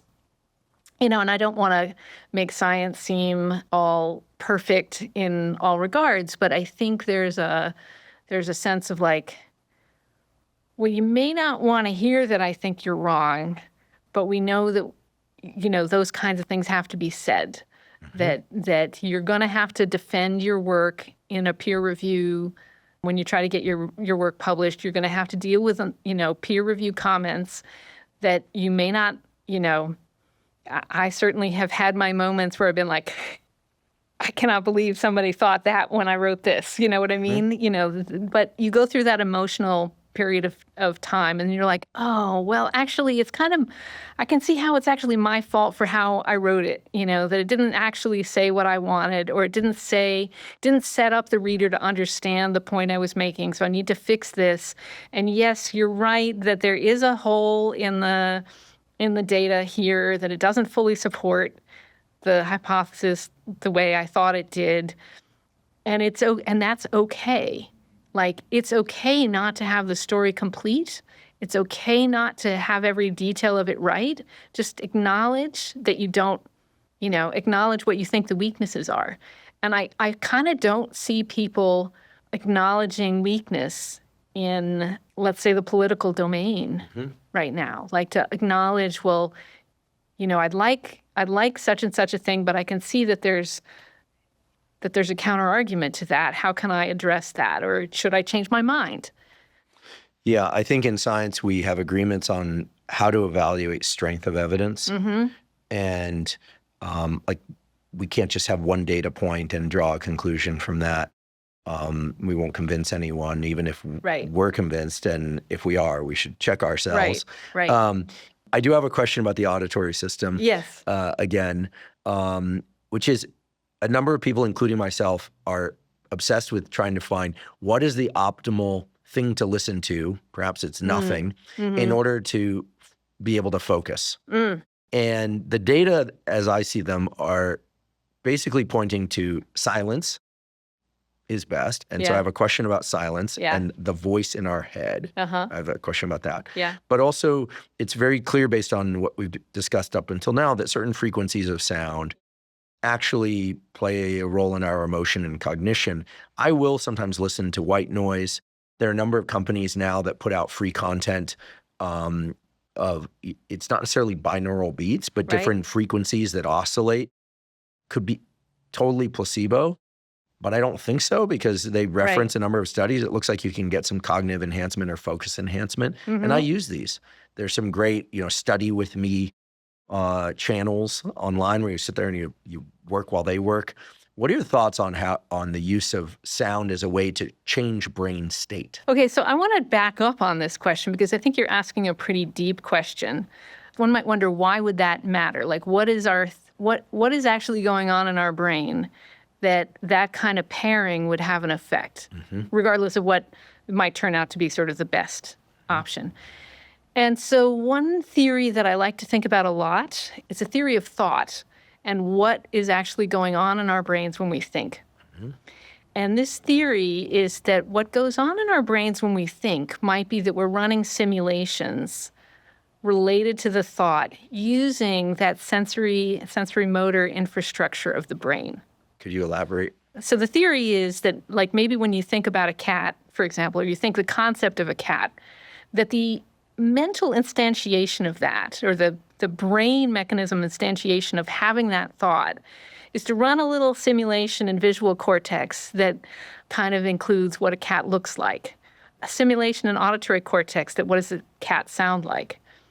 And as I'm telling you this, I've used the word cat. What color cat are you thinking? I'm thinking of a gray cat, but I keep smelling kitty litter. Okay. Because my sister had cats, and it drove me. The smell of kitty litter is just so aversive to me. Right? And so you had no hesitation in telling me the color and adding an additional sensory quality. So that's it's a bit of a just so story, but I think that it's a plausible possibility that that's in fact what's happening when we think. And, some of what tangentially supports this is that we have many more sensory areas of the brain than monkeys do, than more distant mammalian relatives do, as if what might have happened to allow us to become so smart is to make extra copies of some of these sensory areas of the brain. And then when you have an extra copy, you're no longer so constrained, right? We don't really see or hear any better than monkeys do. So what's this extra tissue doing for us? The possibility is that we're using it to generate these simulations, and that running these simulations is kind of what thought is. Interesting. Is it helpful? Is it adaptive? Well, it might just be the only game in town. It provides an explanation for why you might, be driving on the freeway and having to merge into difficult traffic and telling your passenger, okay, be quiet, I gotta pay attention now. Like, why would speech impair you from visual motor if it wasn't all part of a kind of cognitive system that's in operation? And maybe you need to shift some resources away from processing the conversation and towards some, actually dealing with the here and now sensory motor task. I like this a lot, and I want to continue down this thread because we've never talked about what thought is on this podcast. Yeah. And I've wondered, like, why is it that so many of our thoughts are incomplete sentences? They're so fractured. And if you really just track your thoughts for a moment, you realize they jump around, even if they're around some coherent framework or subject. It's predictable. Like, you can see the train of thought sometimes. Like, they rarely jump completely in some totally new. Sorry, I'm laughing. For some people, they really do. Do they really? They do. They Okay. do. Sort of like the liminal state between awake and sleep. I like to lie there right as I'm waking up. And things And try and stay on a thought Yeah. thread, and then I'll just chuckle to myself like 30 seconds later. It's someplace Gone completely somewhere. because in that liminal state, you're still in a pseudo dream state. One time in my class, one of my undergraduate classes, I asked people to try to, without thinking too much, come up with a word that was totally and completely unrelated to anything that we had just been talking about. Ooh. I'm going to give you a moment, but not too long. Okay. It's really tough. Isn't it hard? The first word that leapt to mind was cacophony, and it's like, no, that's directly in the framework of It what is, we're talking right? about. I'm Right. like, damn it. And I looked at the paneling on the wall, and I thought it's maybe like- it's something about, and like now I could do it. Like I'd say like lacquer or something like Right. that. Yeah, but again, it's going to be related. Yeah, right? it's really, really tough. And these are kids that probably have a 30,000 word vocabulary, right? That's a typical And size young vocabulary. brains, so- Young brains, and I Yeah. had like 15 students in the class. Interesting. I think 2 of them came up with the word elephant, and 3 of them came up with the word banana. Like, they were clearly not random words. So I think we're talking about something extremely important now that I'd like your thoughts on, because Okay. this is really about how the brain works. Yes. Right? And I love the auditory system, and we'll get back to it, but it's part of this larger question of how our brains work. Yeah. I'm asking about binaural beats or white noise or pink noise or brown noise in order to enhance focus. There's a lot of Right. interest in that. Right. But what we're really talking about is what our thoughts, how we think, Right. and how to anchor our thinking and align it with action. And so I'm obsessed with this notion of attractor states. And the way I think about this, tell me if I have this wrong, is I think about brain states as very context dependent, especially nowadays with the amount of information we're being bombarded with through our phones. And because a walk from the car to your desk or a walk from the car to your first meeting is a very different experience with a phone than it was like 20 years ago. Oh, totally. And people who are younger than me won't know what we're talking about. They're gonna be like, what are you talking about? You were always in community. No, that's not how it was. Right. But the way I think about the brain is that my thinking is more or less like a ball bearing on a flat surface. Mm-hmm. And the more fatigued I am, the more unbalanced that surface is. But assuming I've slept well and I'm hydrated and caffeinated and satisfied, I don't have some like basic need like having to go to the bathroom or gnawing hunger or need for a coffee. I'm like a ball bearing on a flat surface. Right. And that flat surface is relatively stable. Now, as I move into something like a discussion of this podcast or I'm reading something, the dimples start to form on that surface. And so that ball bearing can rest, but you can still nudge it out pretty easily. Right. But that as I go further and further into an activity, it becomes a trench, and that ball bearing sinks to the bottom of that trench. And Christoph Koch, who was here recently, said, you know, the flow state that we all want so badly is where we actually forget about ourselves because we're so deeply in that state of doing. I think he's right. And I think that many people think that they have ADHD. Yeah. Many people think that they can't concentrate. I actually believe there are some people with clinically diagnosable ADHD, but that most people are just not allowing themselves a narrow enough set of sensory inputs and context to drop into that trench. And yet it's the thing that feels so good. It does. When we're in it and when we emerge from it, we're like, oh, like that's what we're supposed to do. Yeah. And so what you described in the classroom where your students can't even come up with a word unrelated to the conversation is one of these attractor states. Yeah. I mean, where does that sit with you? Yeah, I think that sounds good to me. And I think I too share an interest in like how to get myself into that flow state and what to do when I have sort of bottomed out in like one particular, like I might be in flow and making good progress on something, and then I get stuck and I stop. And I find that changing my immediate environment is a good way to get out of that little rut. So, for example, if I'm working on a difficult piece of writing, I might get to the end of what I can achieve in one particular cafe.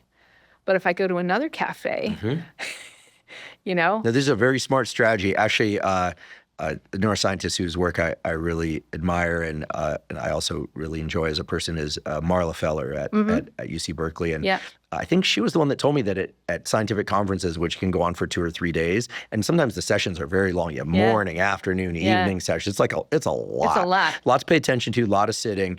She would move seats around do that too. Around the auditorium because she swore that I think it was Marla. Marla, if it wasn't you, forgive me. But I think it was Marla. She would move seats so that she could always anchor her attention for each talk or set of talks, not necessarily, moving every moment, but every hour or so. I think this is absolutely right. And so I wonder whether or not some of these effects of binaural beats or other frequencies improving focus has to do with just needing to fill the auditory sensory space. That could be. Like if I work in my basement now. I've set up my basement as like the ideal work environment. No phones, no internet. Don't allow it. When I go down there, it's just me and my thoughts. I do allow some music. But when I get down there, the first 10, 15 minutes are excruciating. Like you can hear every distracting thought. I can think of a million things that I would just pop to mind. Right. But after about 10, 15 minutes, that all fades away. And I can work down there for hours. Like no one can find me down there. I love it. Like I've had to create this physical space because nowadays there's just so much infiltration through devices. So I wonder, for some people, they think they can't focus, but that there's a sensory space that needs filling. Yeah, they haven't figured out how they need to hack themselves. I think that one reason why I haven't specifically answered your question yet is because I think the answer may be specific to the individual. So for me, for music, I like to listen to music while I work, but I do it sometimes, but not other times. But as a musician myself, the music can't be too interesting to me. Like it has to be either stuff I know really well already so that it's not like grabbing my attention to actually listen to the song, or should be classical music or something that doesn't have lyrics, so I don't have that language intrusion to my thoughts. Sometimes I find it useful to make a playlist for a particular project so that those songs start to become a cue for working on that project.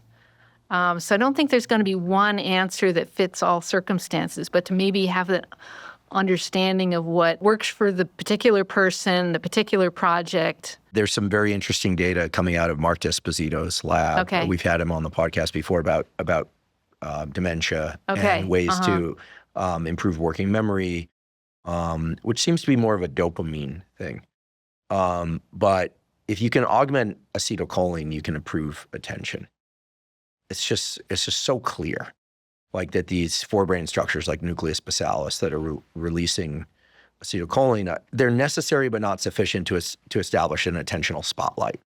The reason I was going to, mention in this context is, the cortex is, rich with the nerve endings of these acetylcholine releasing neurons. The colliculus has acetylcholine input, and it seems like any multi-sensory area of the brain where you need to integrate vision and sound and context and thinking and all this stuff and intention and action.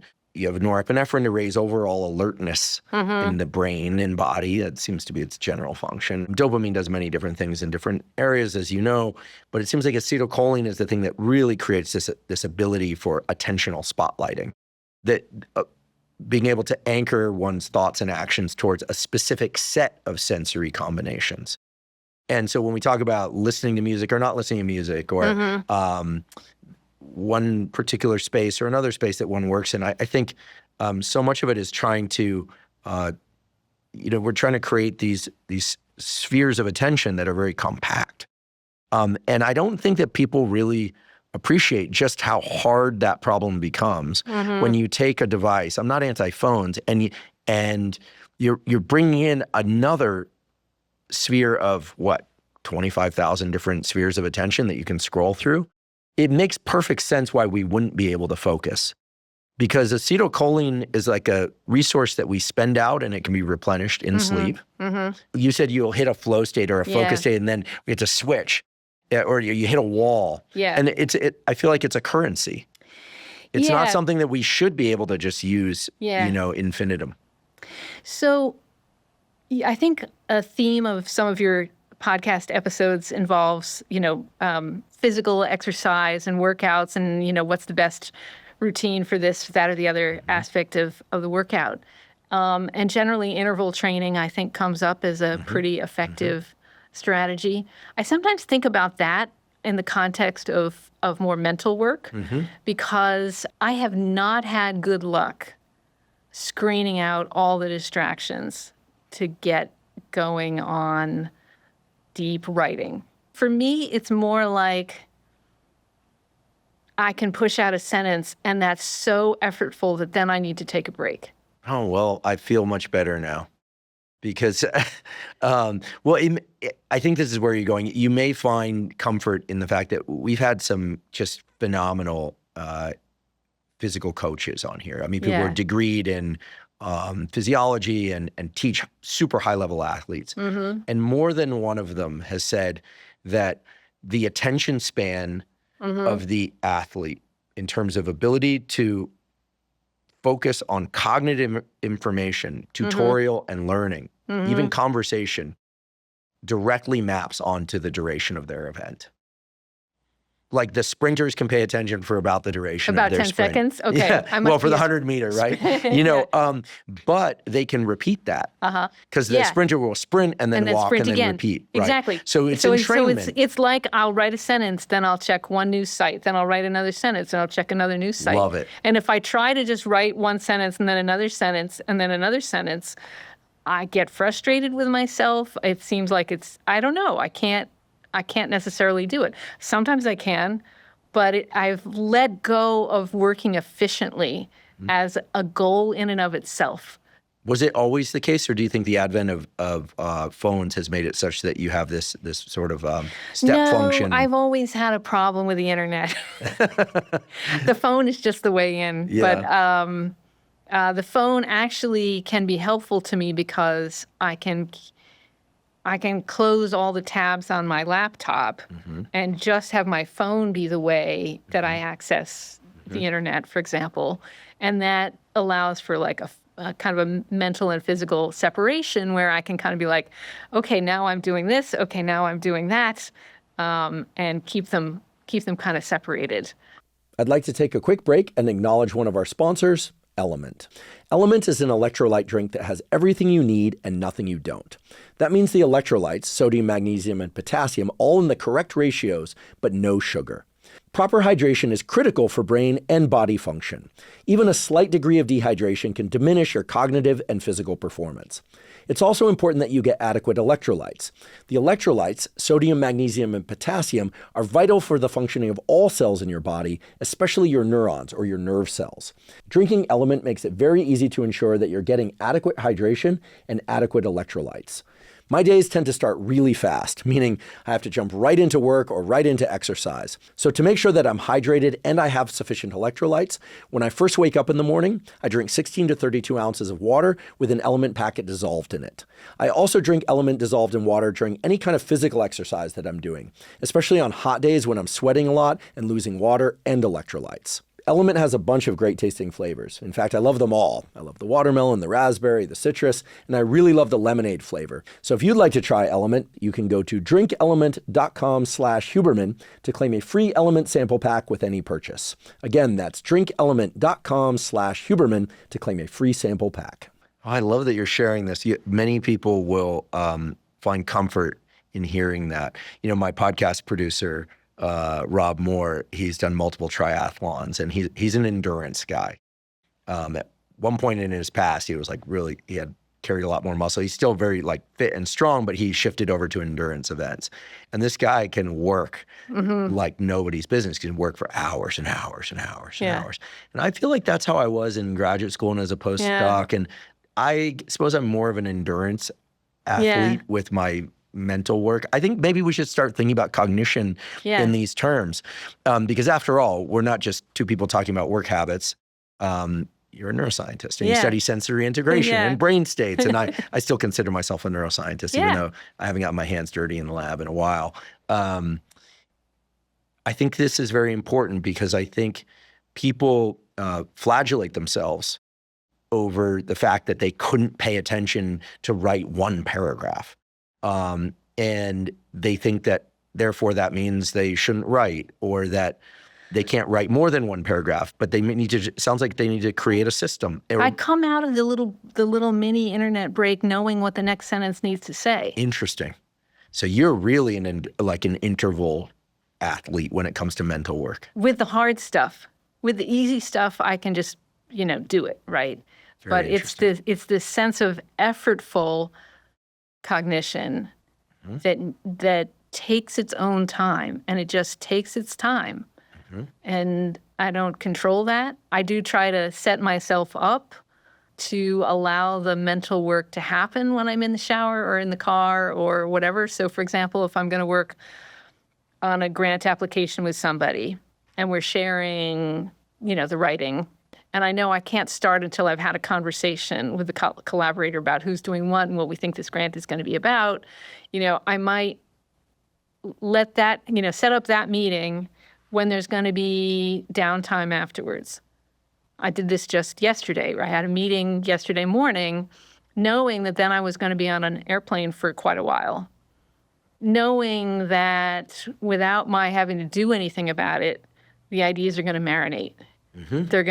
Stuff is going to be happening that I'm not aware of. And that when I come out of that, I'll probably know what I want, at least the first couple of sentences to say. Yeah, you trust the sort of the process of a brain state shifting back and forth. You don't fight it. You trust it.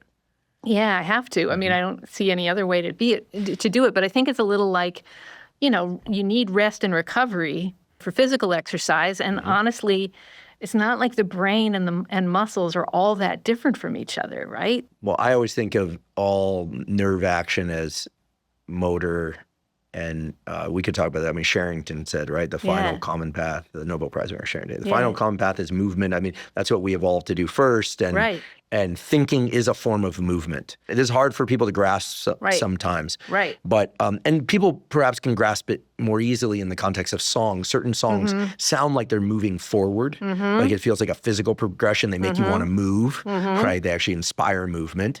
Actually, there are very few sounds that inspire stillness.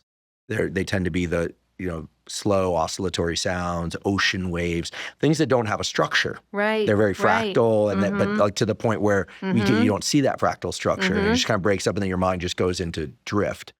The only other person I've ever met who has described embracing their mental process the same way that you have is my good friend and he's this like world-renowned producer, Rick Rubin, who he just trusts that there are certain times a day when things are going to come to him that certain things aren't ready and they just need to marinate in sleep or in dreams. And he doesn't even really try to assign it to sleep and dreams. He just understands the process. It eventually is going to emerge. He's not like, why can't I get this thing out? And so he's very, very much in flow with his own, peaks and valleys in attention. Being blocked can mean you don't know yet what needs to come next. Yeah, so important for people to hear because I think most everyone is trying to drop into that deep trench attractor state as quickly as possible. Right. And yet there are ways that we can do that. And maybe we talk about that for a few moments. I'd be remiss if I didn't ask about your experience as a musician. What instrument do you play? Well, I started off with flute, starting at 5th grade. Now I play the banjo and I sing. Nice. When you're doing that, do you find that your attention is anchored for the duration of the performance or practice? Yes, especially when performing. There's a certain, I feel that the singing in particular can come out better in performance than it does in practice. Not always, unfortunately. The more technically challenging, playing of the banjo is a little hard, the adrenaline helps with the singing and hurts with the banjo, let's put it that way. Interesting. Yeah. Because adrenaline, it's this like inverted U-shaped thing. Yeah. Like at very low levels, we can't focus. At higher levels, we can focus. And if it gets too high, we're discombobulated. Right. Yeah. Right. I mean, it's just the shaking of the fingers that can be problematic. But the other problem is, from an attention music performance standpoint, I would much prefer to sing a given song only once in a rehearsal than to go over it more than once because I can't remember the words the second time through. Interesting. And I think it's this mental checklist of did I already sing that? I remember singing that. But no, wait a sec. But now I have to sing it again, and just kind of keeping track of where I'm at gets harder the second time through. Pressure is an interesting thing to explore in this context of brain states because it sounds like you've embraced this kind of oscillatory flow of your attention. Like in one context, it works this way, and you're not pressuring yourself to do something. There was a really interesting paper recently about the neural basis of choking, and not physically choking, but when something really critical is on the line, what happens? Did you see that paper? I have not, but it's really cool. They record from motor cortex and a bunch of other areas, but the basic finding is that if there's the potential for a low payoff if you get something right. Let's just say it's like throwing darts, which the analogous experiment would be like throwing darts. You say, well, let's say if you get on the dartboard, you get $1. Right. If you get close within a certain distance of the bullseye, you get, $1,000. Pretty good.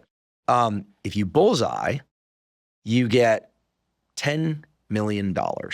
What ends up happening is that the performance on the high stakes condition is always worse, but just in terms of just even the basic mechanics. Yeah. And so choking turns out to be a recruitment of too many motor units. You basically, you overinvest motor effort as opposed to staying chill and staying in the zone where you still might not bullseye. Well, this wasn't the exact experiment, but again, it's analogous to what they really did.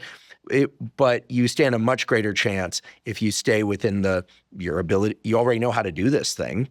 And subjects choke when the stakes go way up because they just overinvest too much motor activity.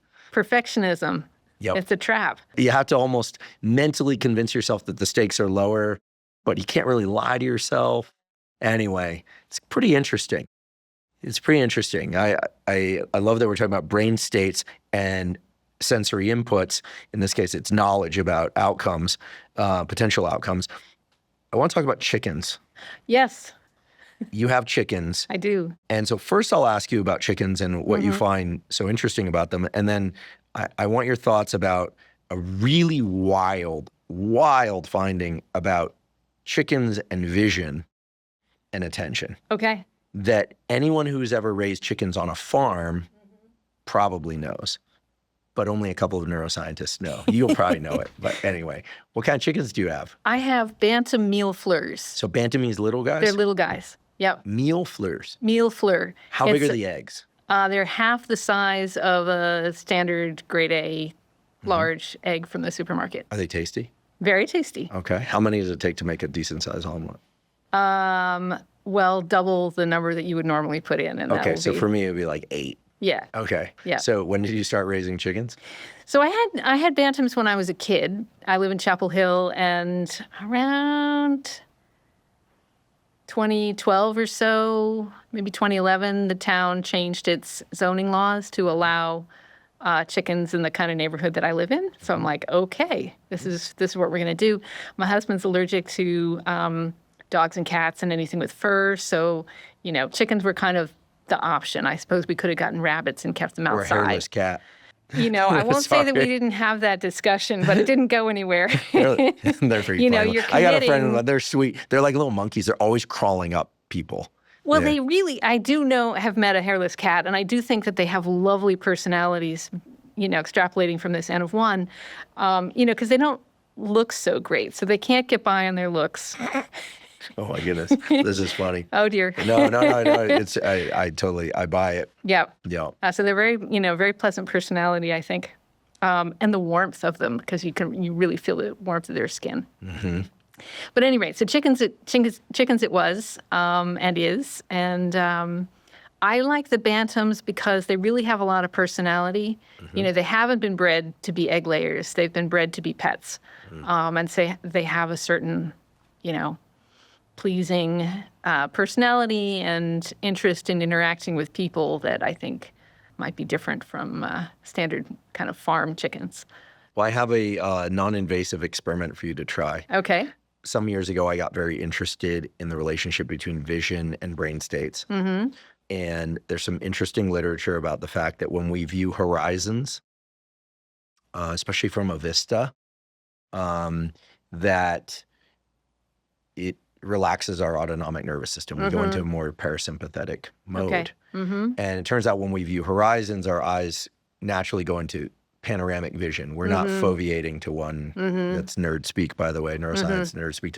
We're not focusing on one particular point. Right. If you track one particular point, you obviously do a smooth pursuit of that point with your eyes. But that you just go to a vista, you look at a horizon, your eyes naturally just dilate, as we say, right? But it's panoramic vision. Whereas when we do a Virgin's eye movement, bring our eyes together at a particular point, there's this really interesting increase in the output of areas like locus ceruleus that are involved in attention or epinephrine.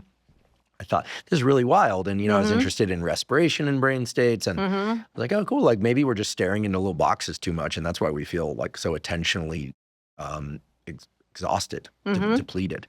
Makes sense. Attention's a resource. Okay. I think there's some evidence now to support every one of those statements, although we need more brain recordings from humans to really get to the nitty gritty. But then my graduate advisor, who unfortunately has passed away, had told me some time ago, she said, you can hypnotize chickens. And I said, really? Because that's a lyric in an Iggy Pop song, hypnotizing chickens. And I thought, wait, what? And she said, yeah, you can hypnotize chickens, but they're not really hypnotized. They're just hyper-focused. And I was like, isn't that what hypnosis is? And she's like, yeah, I guess I always thought hypnosis was like a dream. Hypnosis is a state of hyper-focus. I have a colleague who does clinical hypnosis, David Spiegel. It's approved by the American Psychiatric Association. Hyper-focus. Here's what you do. And you can find this. People who grew up on farms do this. And there are videos of this on YouTube.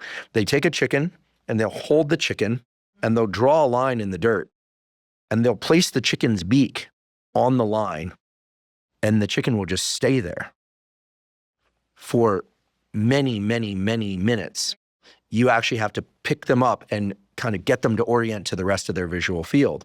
Turns out that any birds that eat off the ground have a very complex, like, sensory motor challenge that my colleague, he died of old age, so Harvey Carton told me about, which is, they got this tiny beak, and a seed is small, and they, you and I could pick up things off a table and pretty quickly, but they're doing this with this tiny beak, but their eyes are on the side of their head. Yeah. So in order to do that, as their head descends really fast, in order to not smash their beak into the surface and make an accurate pickup of the seed or whatever it is, or bug, their eyes undergo a vergence eye movement. They shift their eyes inward, and they get a little cone of attention. So when you draw a line and you focus them down, they're stuck in that cone of attention.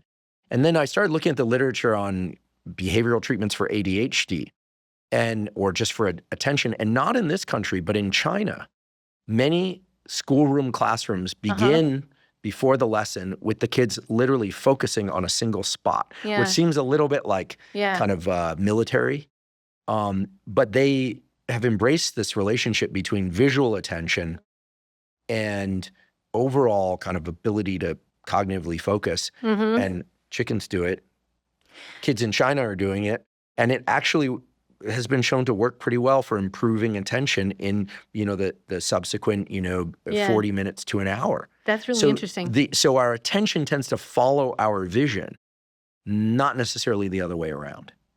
So I've seen some of these chicken YouTube videos, but I haven't dug into it yet to try it with my own chickens, but now you're motivating me to try it. Yeah, let me know what you find. As far as you know, is the drawing of the line an important part of this? Yeah, it is. You can't just put a line down and then bring the chicken over? Yeah, so I have to look at these videos again. It's been a little while. But what they do is they place the chicken, the kind of beak facing down, but they're not like pushing the bird down. And then they draw the line. Starting from the beak? Starting I can't remember if it's starting from the beak outward or outward toward the beak. Okay. But what it does is Harvey was the one. Okay, but Harvey, the late great Harvey Carton, I should just mention. He's I'll put a link to an obit I wrote. He was one of the histories and the world's most incredible comparative neuroscientists. He also was a fire hose of information. He used to walk into my lab and just start talking about diving birds and he was one of those. But he made me seem quiet.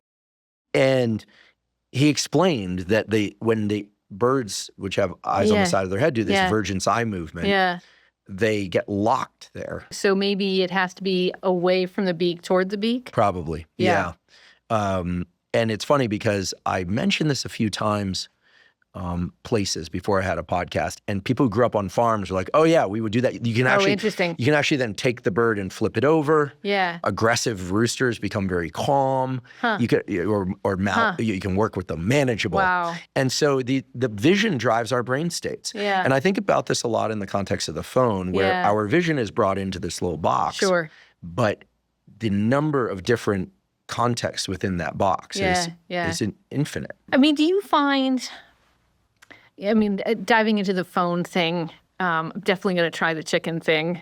Let me know. Yeah, maybe I'll make a video. Blinders like they put on horses. Yeah. Or to they keep put them on focused. or on falconers use these, right? The idea is you're trying to physically make you focus on one thing. That's right. Yeah. And there's some funny pictures that you can find on X every once in a while of focusing tools from the 1930s where they would literally put kids in these helmets with just two little eye portals, and it was supposed to keep the kids that couldn't pay attention focused on their work so they wouldn't see any other kids. We think about it, so it seems so silly and so barbaric.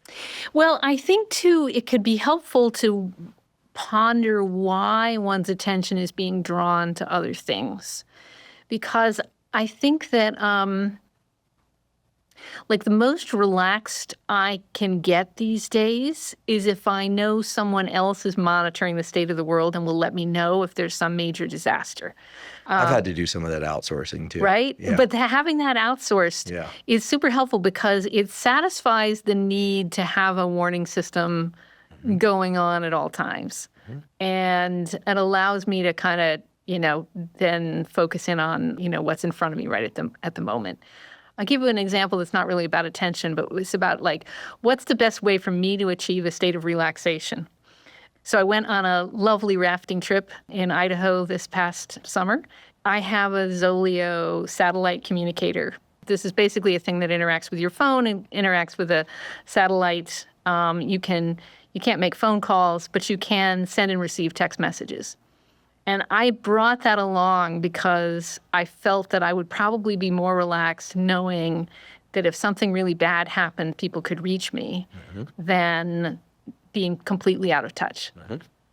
So for me, that sort of middle space of some contact, otherwise I'm going to be, a heightened state of arousal when I come back out from the remote wilderness. I think about people like my niece's generation. She's, late teens, about to hit her 20s, and to completely remove oneself from smartphone technology in that age bracket sets up a kind of a return to or a return to communication with others that probably involves a lot of stress. Yeah. Like, what are you going to get? It's like opening your email after a 2-month vacation. Exactly. You just can't do that when you're running a lab. And then the re-entry is so painful of that sort of onslaught of things and, even emotional messages from people that if you read them in order, and it's 5 or 6 days ago and you're like, oh, then you see follow-up messages and things got resolved without you, usually.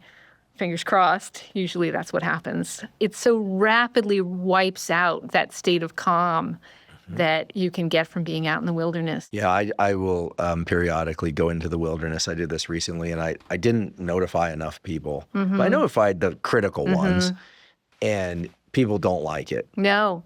Well, I wish we could set up an auto reply for text messaging. That would make me feel more calm.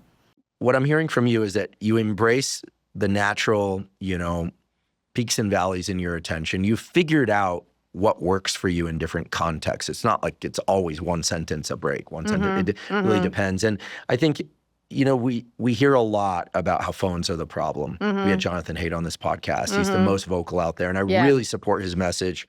So I want to be clear about that. But for many people, it's just not feasible. People with kids, people with jobs, people with, outside the elementary and high school classroom, people need to be accessible if something critical comes through. And I think that's really the thing is it's just very unfiltered. And that's what's leading to so many challenges with getting real work done. I think the movement to get them out of schools is good. I felt like we, as parents, we had no choice that our children were being. It was a required part of what they had to do in the classroom was to have access to the internet on something. At least recognizing that problem and being a little more thoughtful about it. And, the cases where schools have decided to keep the phones all the way out of the classroom, I think are certainly that's worth trying. And let's see how it goes. So I try to be aware of what am I getting from the phone at any particular moment in time or for any particular purpose. So I feel pretty good about texting with my friends and family. I feel great about using it to have access to public transit in a city that I'm not familiar with. Love that. Love it as a travel tool. Love it for, booking plane flights and things like that. So convenient that I can do that. It frees up time that I would otherwise be at my computer doing some deeper work.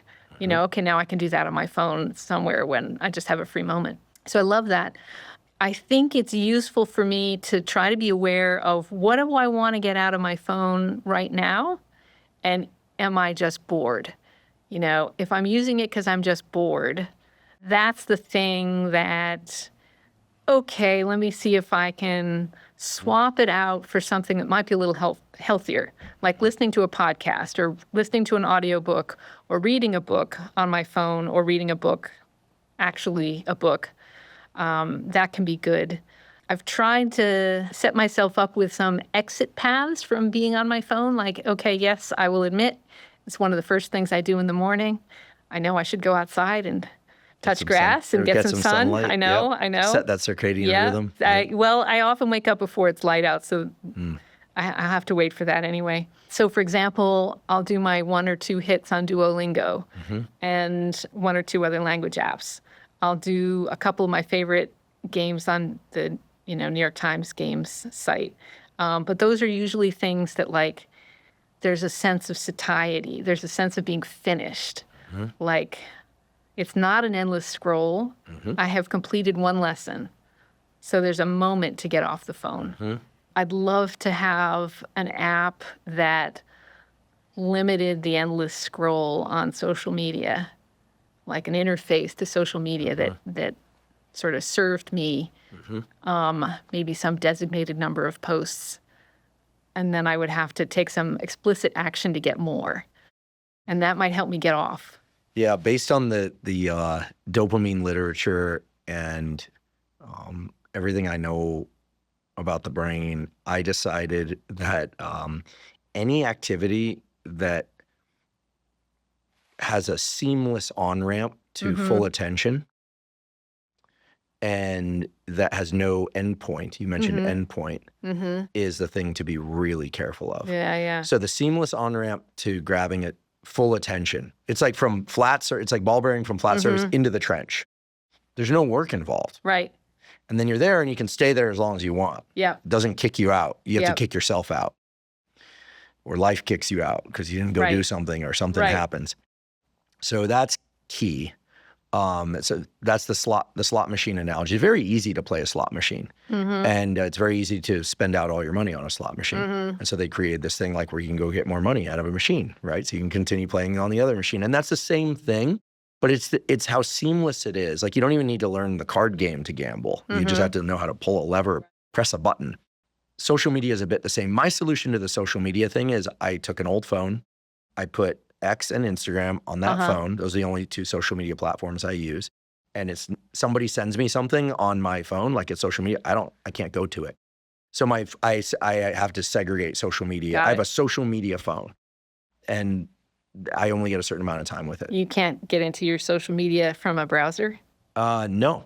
Okay. No, so like if someone sends me an Instagram post, I click on it, I can't see it. I get that error signal, sign in, and I'm not signed in. It's you're like, not signed in. I don't even know my password. Okay. It's written someplace. Yeah.